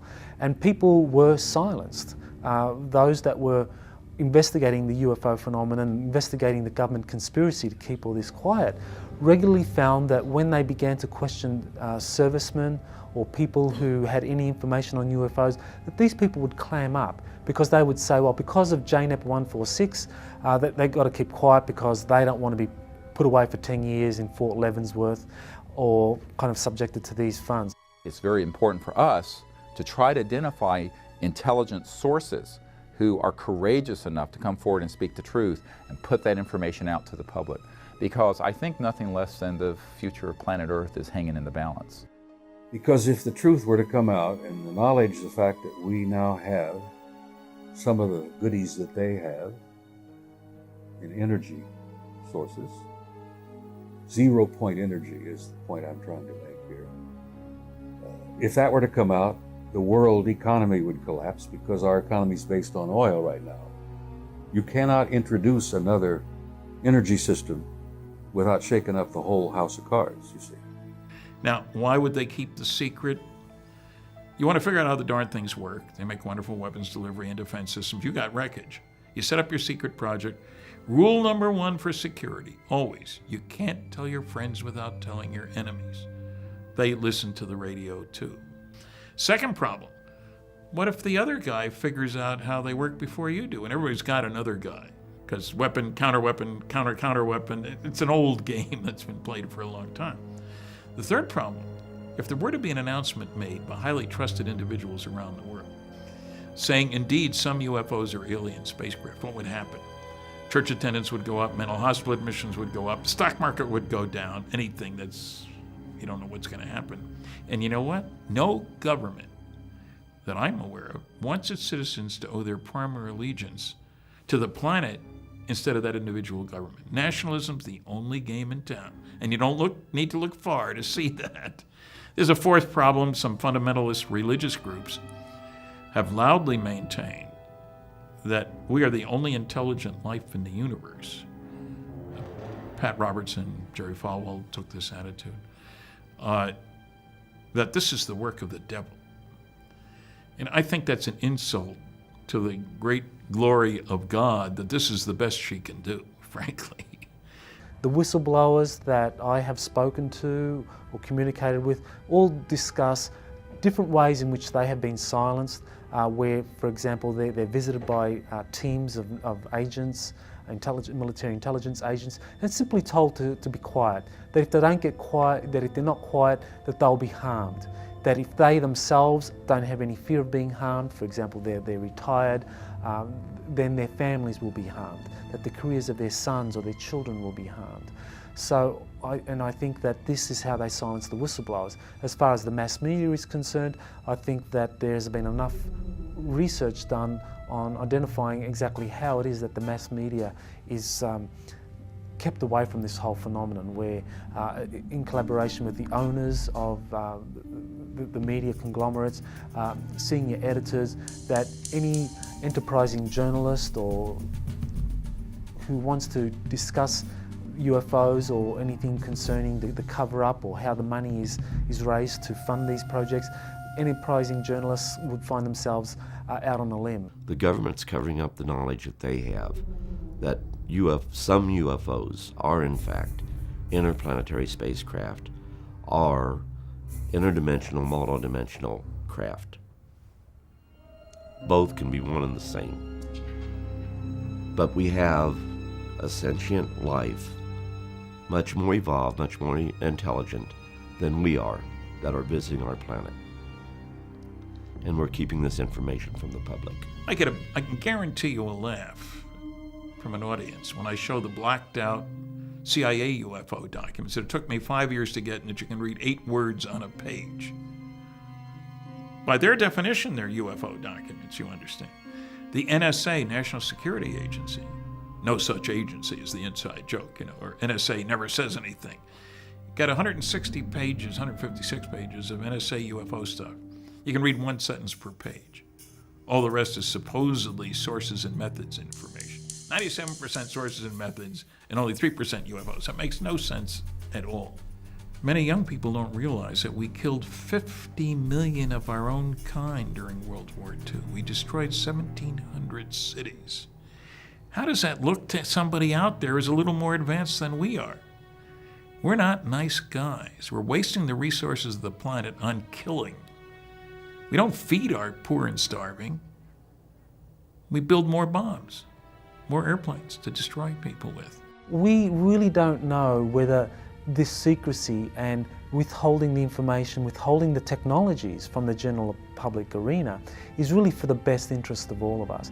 I mean, for example, we know that there are technologies in existence that don't require fossil fuel energy sources, so we could replace fossil fuels, so the dependence on oil could be ended overnight.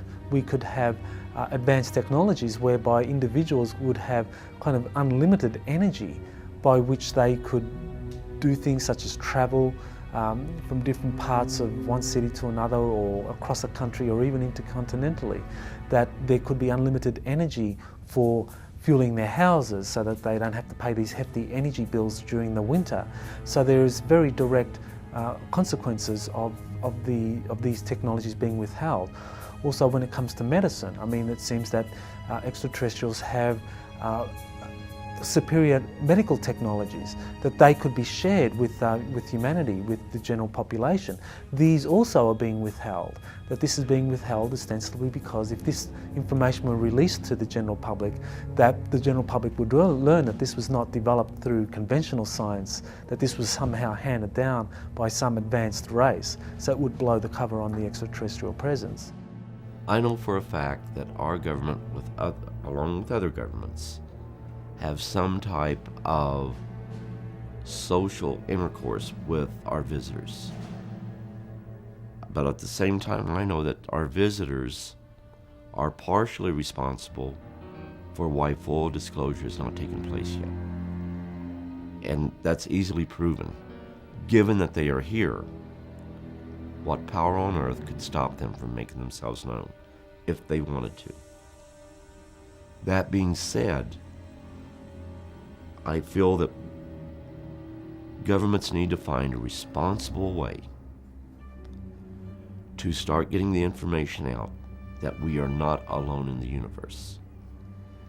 The only institution that is more corrupt than what I'm describing as this rogue transnational kleptocracy is the major media. Worse than the Congress, worse than the White House, worse than anything at the normal level of clearances at the Pentagon is big media. Big media does not report the truth about these things because they are not free to. And we think in the United States and in the Western world we really have a free press. We have a free press on everything that's not important. On the really important issues, it's very controlled. And this is the most important issue. This is the biggest secret in the history of the human race, the known modern history of government. And they have cooperated with keeping this secret. We found out that over 200 fatal military plane crashes had occurred, according to the New York Times, which means there were probably more that they didn't know about, between 1951 and 1956.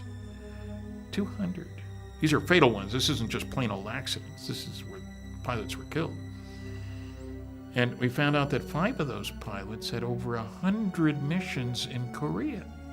That means they're pretty good pilots because there were MiGs trying to shoot them down.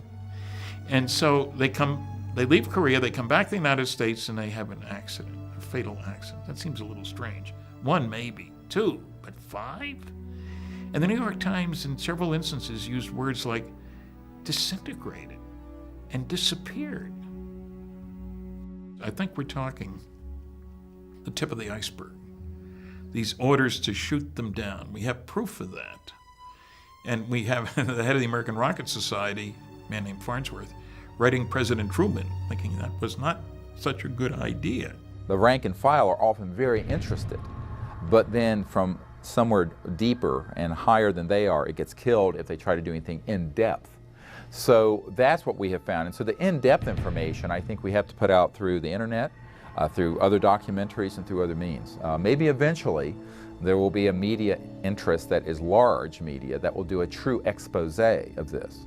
We stand ready to work with anyone who's willing to do that, and we certainly have the evidence to do it. I mean, think about the state of UFO research today, compare it to any field within academia, all right? We've done a great job as UFO researchers, considering the fact that we don't get an income for what we do. We don't have any institutional support to speak of. We're just out there on our own doing our thing. Whereas in the academic world, it's very different. You're able to devote yourself full time, you have a salary, you have grants to do research. That is what's really needed. Because this problem is so complex, it's so big, it demands the resources necessary for a lot of people to go in. I don't pretend that my word is the final word. I'm trying to provide a good first word so that we can continue this conversation down the road. We're dealing with the biggest story of the millennium. Visits to planet Earth by alien spacecraft, successful cover-up of the best data, bodies and wreckage, obviously, for 62 years. But most people in the world are still asleep. They have no idea what's going on. They have no idea what we're facing here. What else are the governments of the world not saying? What if there is positive proof that UFOs do in fact exist?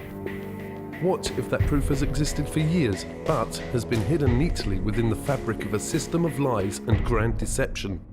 We need to be very concerned about the way in which this whole area has been managed by the national security agencies responsible. By maintaining secrecy, keeping people in the dark, it means that we really don't know whether this secrecy and withholding the information, withholding the technologies from the general public arena is really for the best interest of all of us.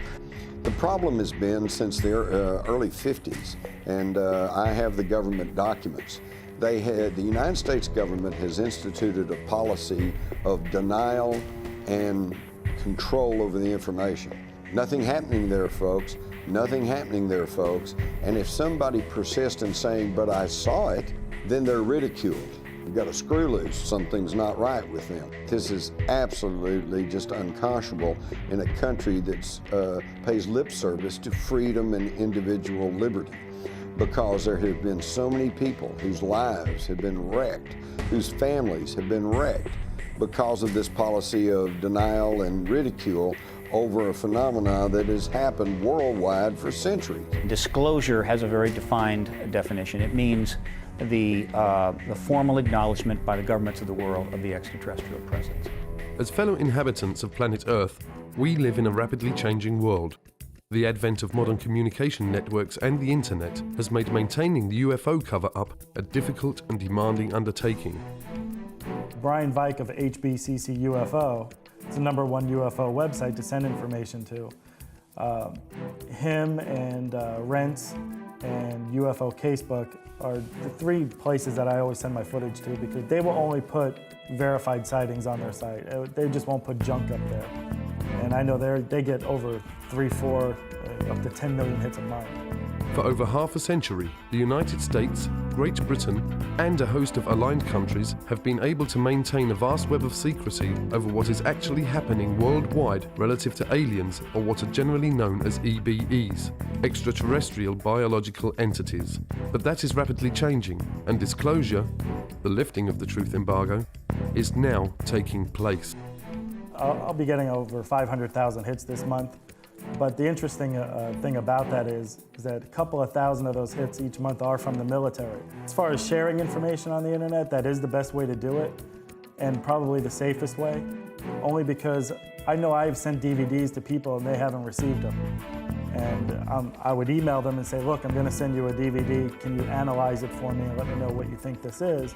And 2 weeks later, they'll email me and say, I never got it.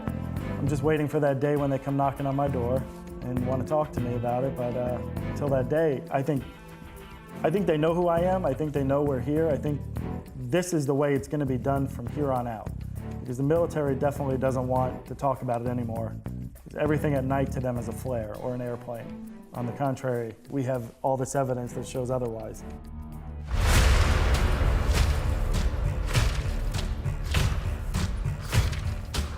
We're in this strange reality, which we're caught between 2 worlds, between 2 paradigms. And the bridge between, or the door between these 2 paradigms is what is now called the disclosure event. Recently in Washington, D.C., a press conference was held in conjunction with an international event, the X Conference, where a panel of eminent scientists and researchers broke the silence and spoke out and called for a full international disclosure and an end to the truth embargo relative to UFOs and extraterrestrials. If I was an in-the-know person, high up in government or finance, and I knew about the extraterrestrial issue, and I knew about sequestered technology, and I knew what it could do when it was released, my position would be this: let's keep that technology under wraps as long as possible, while we sell as much of the rest of the oil as we can for as much as possible. And then we'll take that money and we'll use that to own the extraterrestrial technology, right? The point is, there's always people in the know and out of the know. Sometimes it's about stuff and, you're in or you're out. But there are some things you can't have the in the know and out of the know.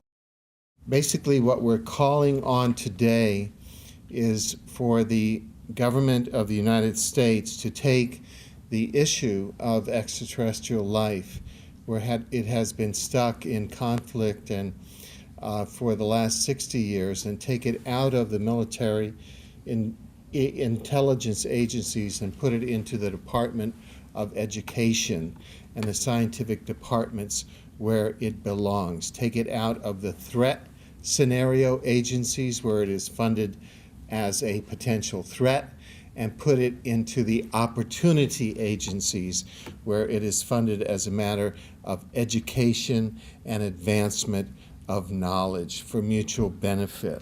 There is an overwhelming mass of proven, real government documents that have been released largely through the Freedom of Information Act that show decades of, for example, airspace violations, very sensitive places by objects doing what appear to be the impossible. We have these documents from the 1940s, we have them from the 1950s, we have them from the 1960s, 70s, 80s, and beyond. So these airspace violations continue. They are provocative, they are at times seemingly confrontational, You have pilots who have been charged with going up to get these things, and they have described them at times, saying, yes, it appears to be a metallic disc-shaped, there it goes. I began on this topic by trying to do reverse engineering on gravity control devices in 1968, but now I'm officially looking at leaked question documents.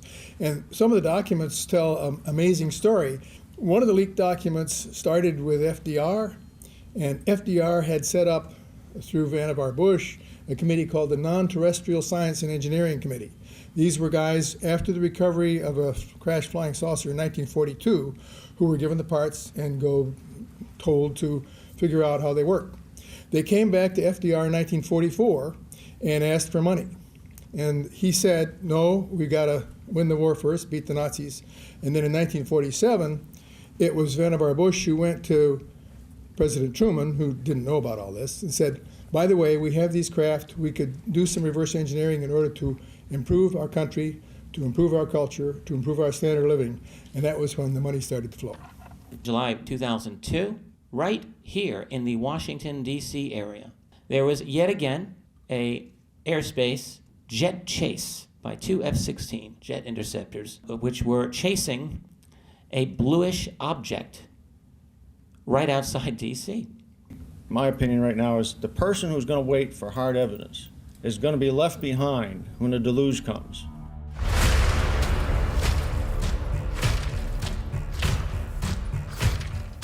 Exopolitics offers a bridge out of the permanent warfare state, the permanent warfare economy, out of the permanent warfare industry, into transforming the permanent warfare industry into a cooperative, peaceful, space-age society, integrating with universal society. So I began to look outside of the kind of conventional sphere. I began to explore theories for what it is that really is driving international politics. And so then I came up with this area of an undisclosed extraterrestrial presence that is kept from the general public. So that really did help me understand what was going on and what is driving international politics. What's important is the structural blinders and the structural belief patterns and the structural paradigm. If the exopolitics model can come in and establish itself as the dominant paradigm, such that structurally within academia, the Earth is no longer flat, it is now round. Intelligent life no longer ends at the geostationary orbit. The universe is now highly populated. It's that sort of sea change that we need to unleash the huge public investment and private explosion of creativity and cooperation to turn our spaceship around to be able to survive the environmental pressures that are coming now, which have been the result of the embargo that we've been under.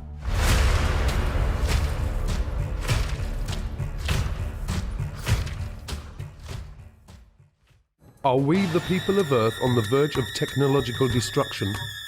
Has our use and testing of nuclear weapons already triggered an interdimensional countdown that is now moving us as a planet towards some kind of interstellar intervention? Even though there's clearly no evidence, I want to emphasize this, that these extraterrestrial civilizations are hostile towards us, I think they're very worried about our hostility. I always turn this on its head because most of these sort of documentaries are always like alien invasion and all this stuff. No. The issue is that, if they were hostile, we would know it by now. It's clear to me that what's going on is that they're very concerned that at the time that humanity reached the ability to go into space, early space exploration, 50s, we also had already developed weapons of mass destruction and thermonuclear and hydrogen bombs and stuff. And that the coincidence of that, the coming together of those two things, put a big red flag over Earth. And so if you look at the databases from the 50s, 60s, 70s on forward, not only in the United States, but in Great Britain, in the Soviet Union, in China, that wherever we had space, aerospace, and nuclear facilities, there were a lot of these so-called UFOs being seen. these groups that are interested in us, at least seem to show some benevolence, I think would probably step in and keep us from blowing the hell out of ourselves if push come to shove. The onset of the whole UFO phenomena beginning about 1946, 47, and that I don't think it's coincidence that that coincided with our development of nuclear weapons. And I think that out in the universe, they were horrified. They said, oh my God, the kids have found the matches. Well, they don't want us to destroy ourselves, and they don't want us to destroy this planet. And yet they're prohibited from directly intervening in our affairs and in our evolution. So I think that we've got crop circles and animal mutilations and abductions and sightings and increasing sightings and all like that, so that it's not directly impacting on us, and yet over this conditioning period we are coming to understand that we're not the only ones in the universe. And I think they're trying to kind of boost us up the evolutionary ladder so that we can grow to be full-class members of the intergalactic community instead of destroying ourselves through our petty bickering wars and nuclear holocaust. Like the dawning of a new day, the internet is quickly sweeping away the darkness. The truth will not be stopped. We're now seeing this wall of censorship cracking apart in the United States. Just recently we had a major TV network special, and I found it absolutely amazing because Peter Jennings of ABC just very matter-of-factly told a national audience that the Robinson panel of the 50s and the Operation Blue Book, Project Blue Book of the 60s were not really scientific-based investigations. They were just public relations efforts to try to get people not to be thinking about UFOs. So in other words, all you folks out there who are old enough to have seen all the newspaper reports on the Robinson panel and hear what Blue Book said, it's just hogwash. Never mind. The non-human intelligence presence has been here for a long time, that Colonel Philip Corso said there are 57 different races, and that some accords were made to talk about their presence, whether it be Hollywood, movies, or whatever, including the ABC special, that if it isn't done soon, they will probably do it. Extraterrestrials are not a national security issue. They're an educational and social issue for our society, and they may be a spiritual issue. When I retired from the military, I went to work for the Federal Emergency Management Agency, and I worked with them for 14 years. So I've got 42 years of government service behind me, and throughout all those years I had the very highest security classification you could have, top secret. When I was at NATO in 1963 through 1967, I had cosmic top secret, which was and still is the highest level of security in NATO. That's how I got involved in this crazy UFO field. Through the 50s and 60s and 70s, we referred to aliens as extraterrestrials. But now that science has been catching up with us to a certain degree, we have changed our definition of an alien. It's probably more accurate to call them extra-dimensional beings, because that would explain their ability to traverse vast distances. They operate in more dimensions. I mean, even the current theoretical model of the universe is upwards of 30 dimensions. So we're living in a multi-dimensional universe, and so it's not uncommon to theorize that we're going to encounter beings that operate in more dimensions than we do. And that would explain a lot of the phenomenon related to UFOs, how they're able to appear and disappear, move very fast, do all the things that the ETs go, walk through walls, have remarkable psychic abilities and communicate telepathically. It would really go a long way to explaining the phenomenon surrounding it. What looks like magic to us can really be explained through extra dimensionality. Are any of us really prepared for the kind of paradigm shift that would come with not just disclosure, but with contact and communication with intelligences from other worlds? Is it possible that as a species we have reached the point that our minds actually filter and generate acceptable constructs which all too often become our day-to-day realities? We We live in a universe, apparently, that's teeming with intelligent life. I mean teeming with it. Planets, star systems, solar systems, everywhere. Life forms from the lowest level to probably the highest level, which we would refer to as a divinity, maybe. People are not ready for that yet. It's going to take another few years. It's going to take some more schooling. It's going to take what I always said was an expansion of human consciousness. And one of the reasons I spoke out and still have speaking out like I am with you is that I have always believed that understanding some of this, becoming aware of some of this, opening your heart and mind to this, would bring about an expansion of human consciousness, which might bring us together as a species and as a race, because we are all the same. There is so little of your reality that is really based on truth that it's just stunning. Ho sentito dire che ci sono altri mondi abitati. I've heard that there are other worlds that are inhabited. E Padre Pio rispose: And Padre Pio answered, e che vorresti che solo noi, in questo piccolo pianeta che è il nostro mondo, amassimo Dio, ma ci saranno tanti altri mondi nei quali ameranno il Signore. Would you believe that it would just be our tiny world that would be giving glory to God? There has to be many more worlds, many more planets that exist with inhabitants that would be giving glory to God. It is not just us. If I told you that the very nature of the moon and Mars and most of the planets in the solar system is being kept from you for specific reasons, to make you think that you're completely alone and that these planets can't be colonized. Back in the 50s, the big question was, do they come from Mars or do they come from Venus? And by the 60s and 70s, we had gotten a little more sophisticated in our intellect and our thinking, and the question became, well, do they come from Alpha Centauri or Zeta Reticula 4, Well, and then now we're up to today, and we've got even more sophisticated, and now the question is, do they come from another planet, or do they come from another dimension? Or are they perhaps time travelers? Do they come from another time, okay? And in my study of all of this, I have kind of come to the conclusion that the answer is yes. The more you know about this field, it becomes almost paralyzing, because the more you know, the less you know.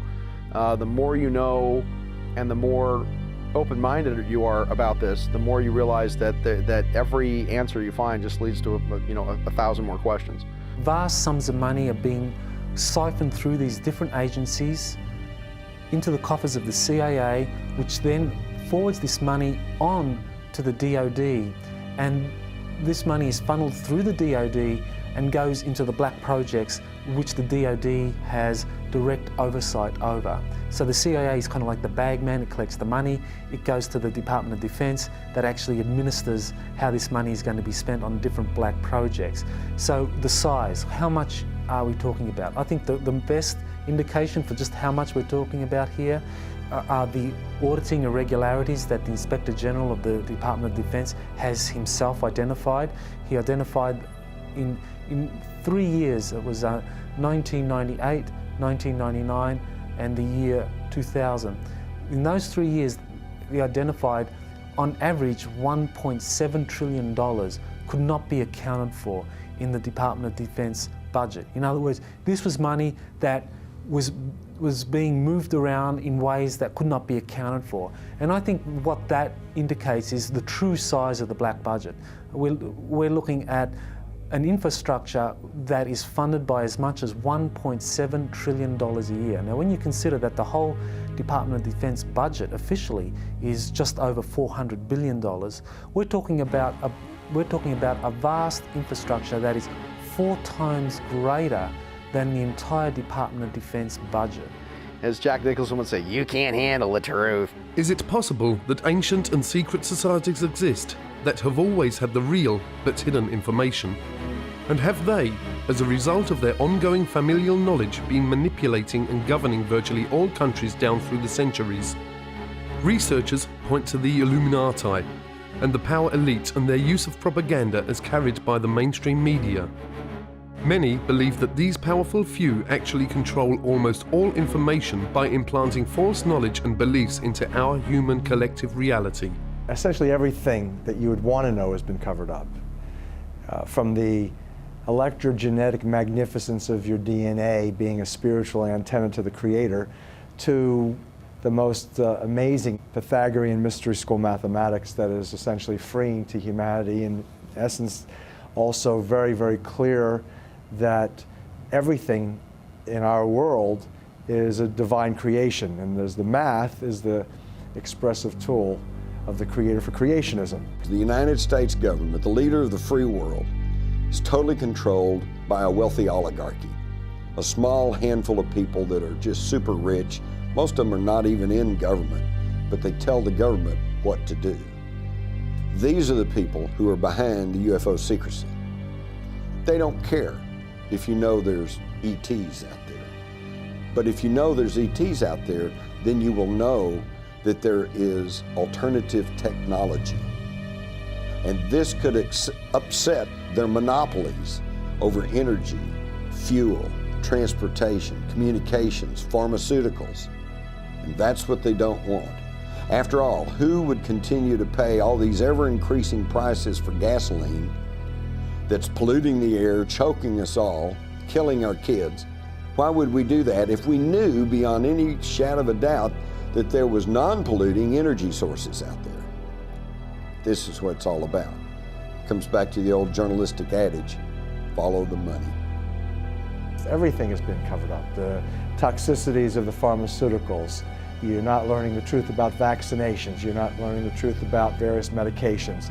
The pharmaceutical industrialists, which I prefer to call the military, medical, petrochemical, pharmaceutical cartel, essentially has control of the media, the mainstream media, and so it has control over the mass mind.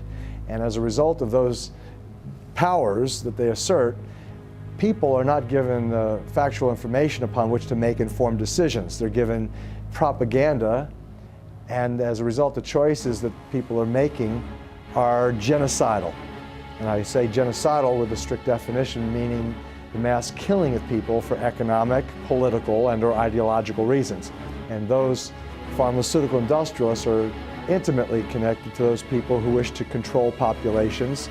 They've published the literature, what their intent is, not only how best to control populations, why populations need to be controlled, but ultimately affecting the technologies that are in place to do just that. Currently, 50% reduction in general of the planet's population that has been targeted for elimination. The Disclosure Project is oriented towards putting together credible government documents and these witnesses so that there is an undeniable case made that this is real and not fictitious.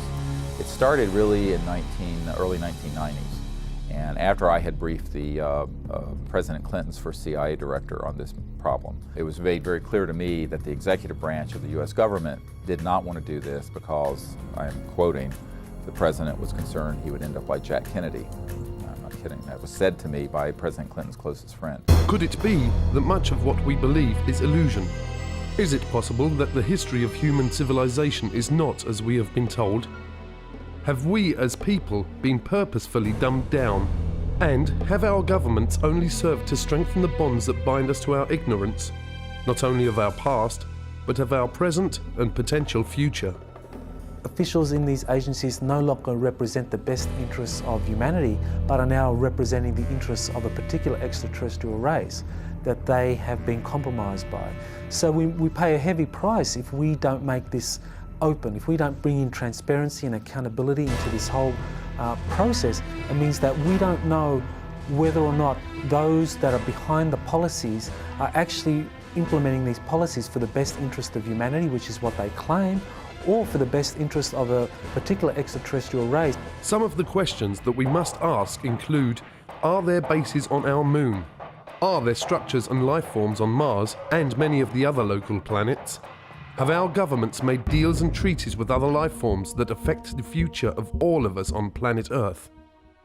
We have an overwhelming abundance of data, of documentation that prove, beyond a shadow of a doubt, that there are objects existing that aren't supposed to exist. Officially, in our world, they're not supposed to exist. Whether they're saucer-shaped, triangles, or who knows what other kinds of permutations they may have. Rectangles.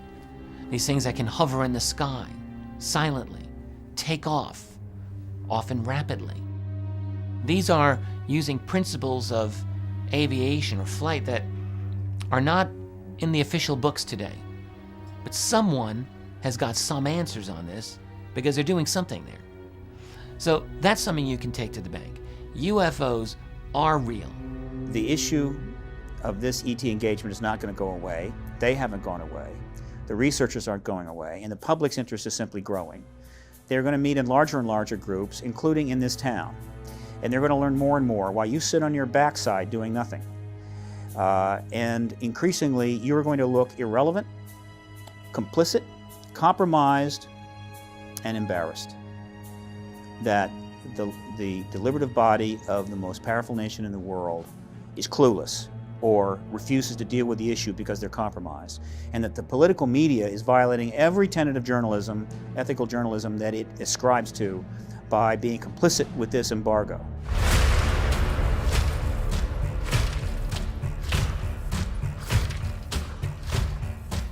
These people will continue zipping through our atmosphere, checking nuclear plants and so forth and so on.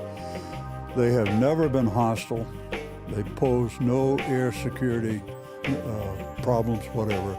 The Air Force knows this, and the Air Force has made statements to that effect, that UFOs pose no threat. They are here. Not just the Greys, but the others who look and act like us. Perhaps they are here to instruct us, to help us safeguard our planet.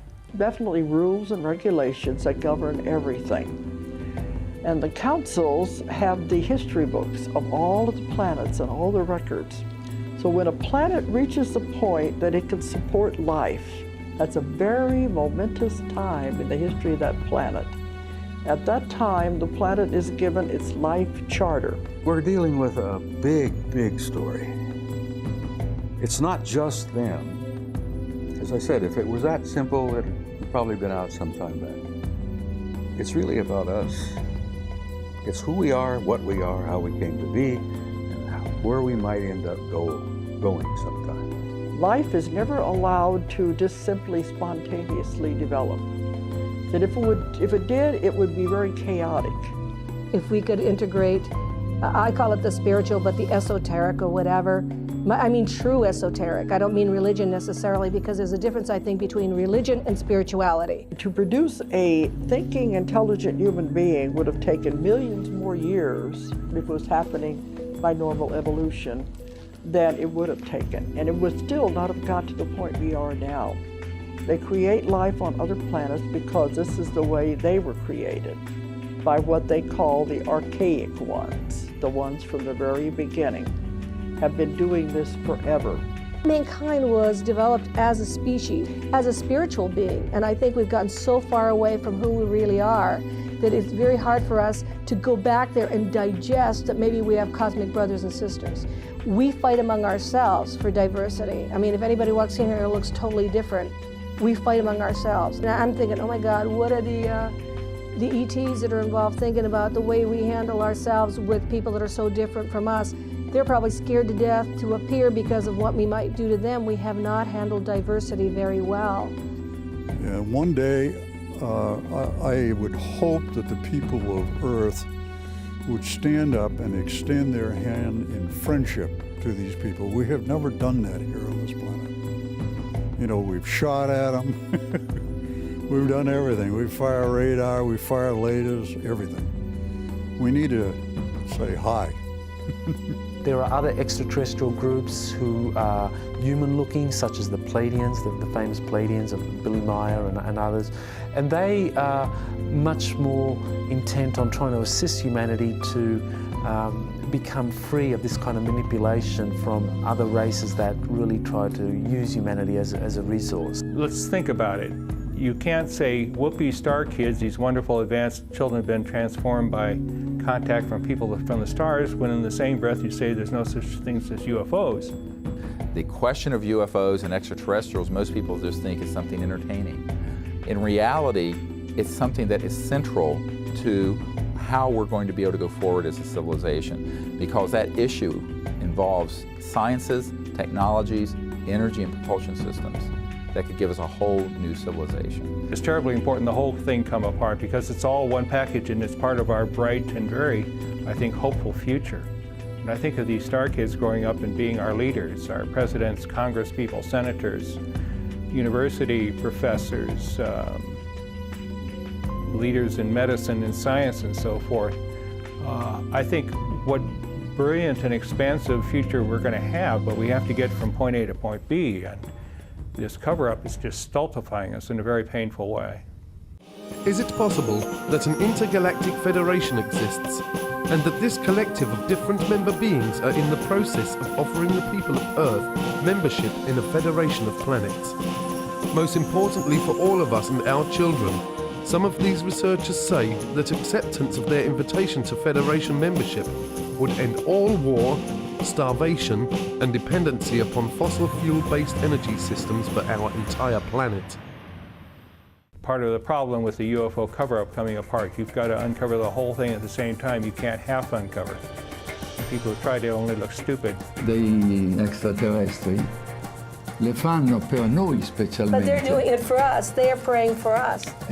Siamo la categoria più bassa che esiste e allora abbiamo bisogno di preghiera. We are the lowest of the category in the evolutionary scale. Gli extraterrestri He really believes that humanity is the lowest of the category of the evolutionary scale, with all the proof that he gave you of the ecological problem, of the war problem, of the choosing evil problem, and all that. This is his belief system. We all have a responsibility to find out what the truth is about something like this. And it is, people have to take responsibility for looking into what the truth is. We've put together the means for people to do that. Now people have to take the initiative, and we need all the help we can get. I would ask people to help us network this to anyone and any institution that can help. The reason this is so critical is that we've reached a point in our civilization where for us to go forward as a people, we're going to have to end this kind of illegal secrecy, and we're going to have to allow this information and these technologies to get out and begin to fix many of these large problems. What if you've gone through your whole life thinking that your reality consisted of this, this, and this, of that ball game, your family, and some of your hobbies and recreations. And let's say this is how you see your life. Simple everything. The reality of the UFO phenomenon could very well transform what you think you even are as a human being. Because if, let's just say, you have the example of a non-human intelligence that's operating on levels beyond anything you imagine, intellectually, in terms of consciousness perhaps, what that means is that gives us an example of potentials that we may not have achieved ourselves. What I'm suggesting is that the UFO phenomenon can be a stimulus for an awakening, a discovery of who we actually are. And on an optimistic note, it might actually spur us into development as a species and as individuals to reach a much higher level of awareness of who we are than we'd ever thought possible before. I've always believed our destiny is in the stars. That's a hope that I have, that generations yet to come will travel out there and will become a part of that community. That's a dream that I won't live to see, but it's a dream I hold dear, that we'll make it, that we will survive as a species, because I think we've got some, as I jokingly say, we have some good friends in high places.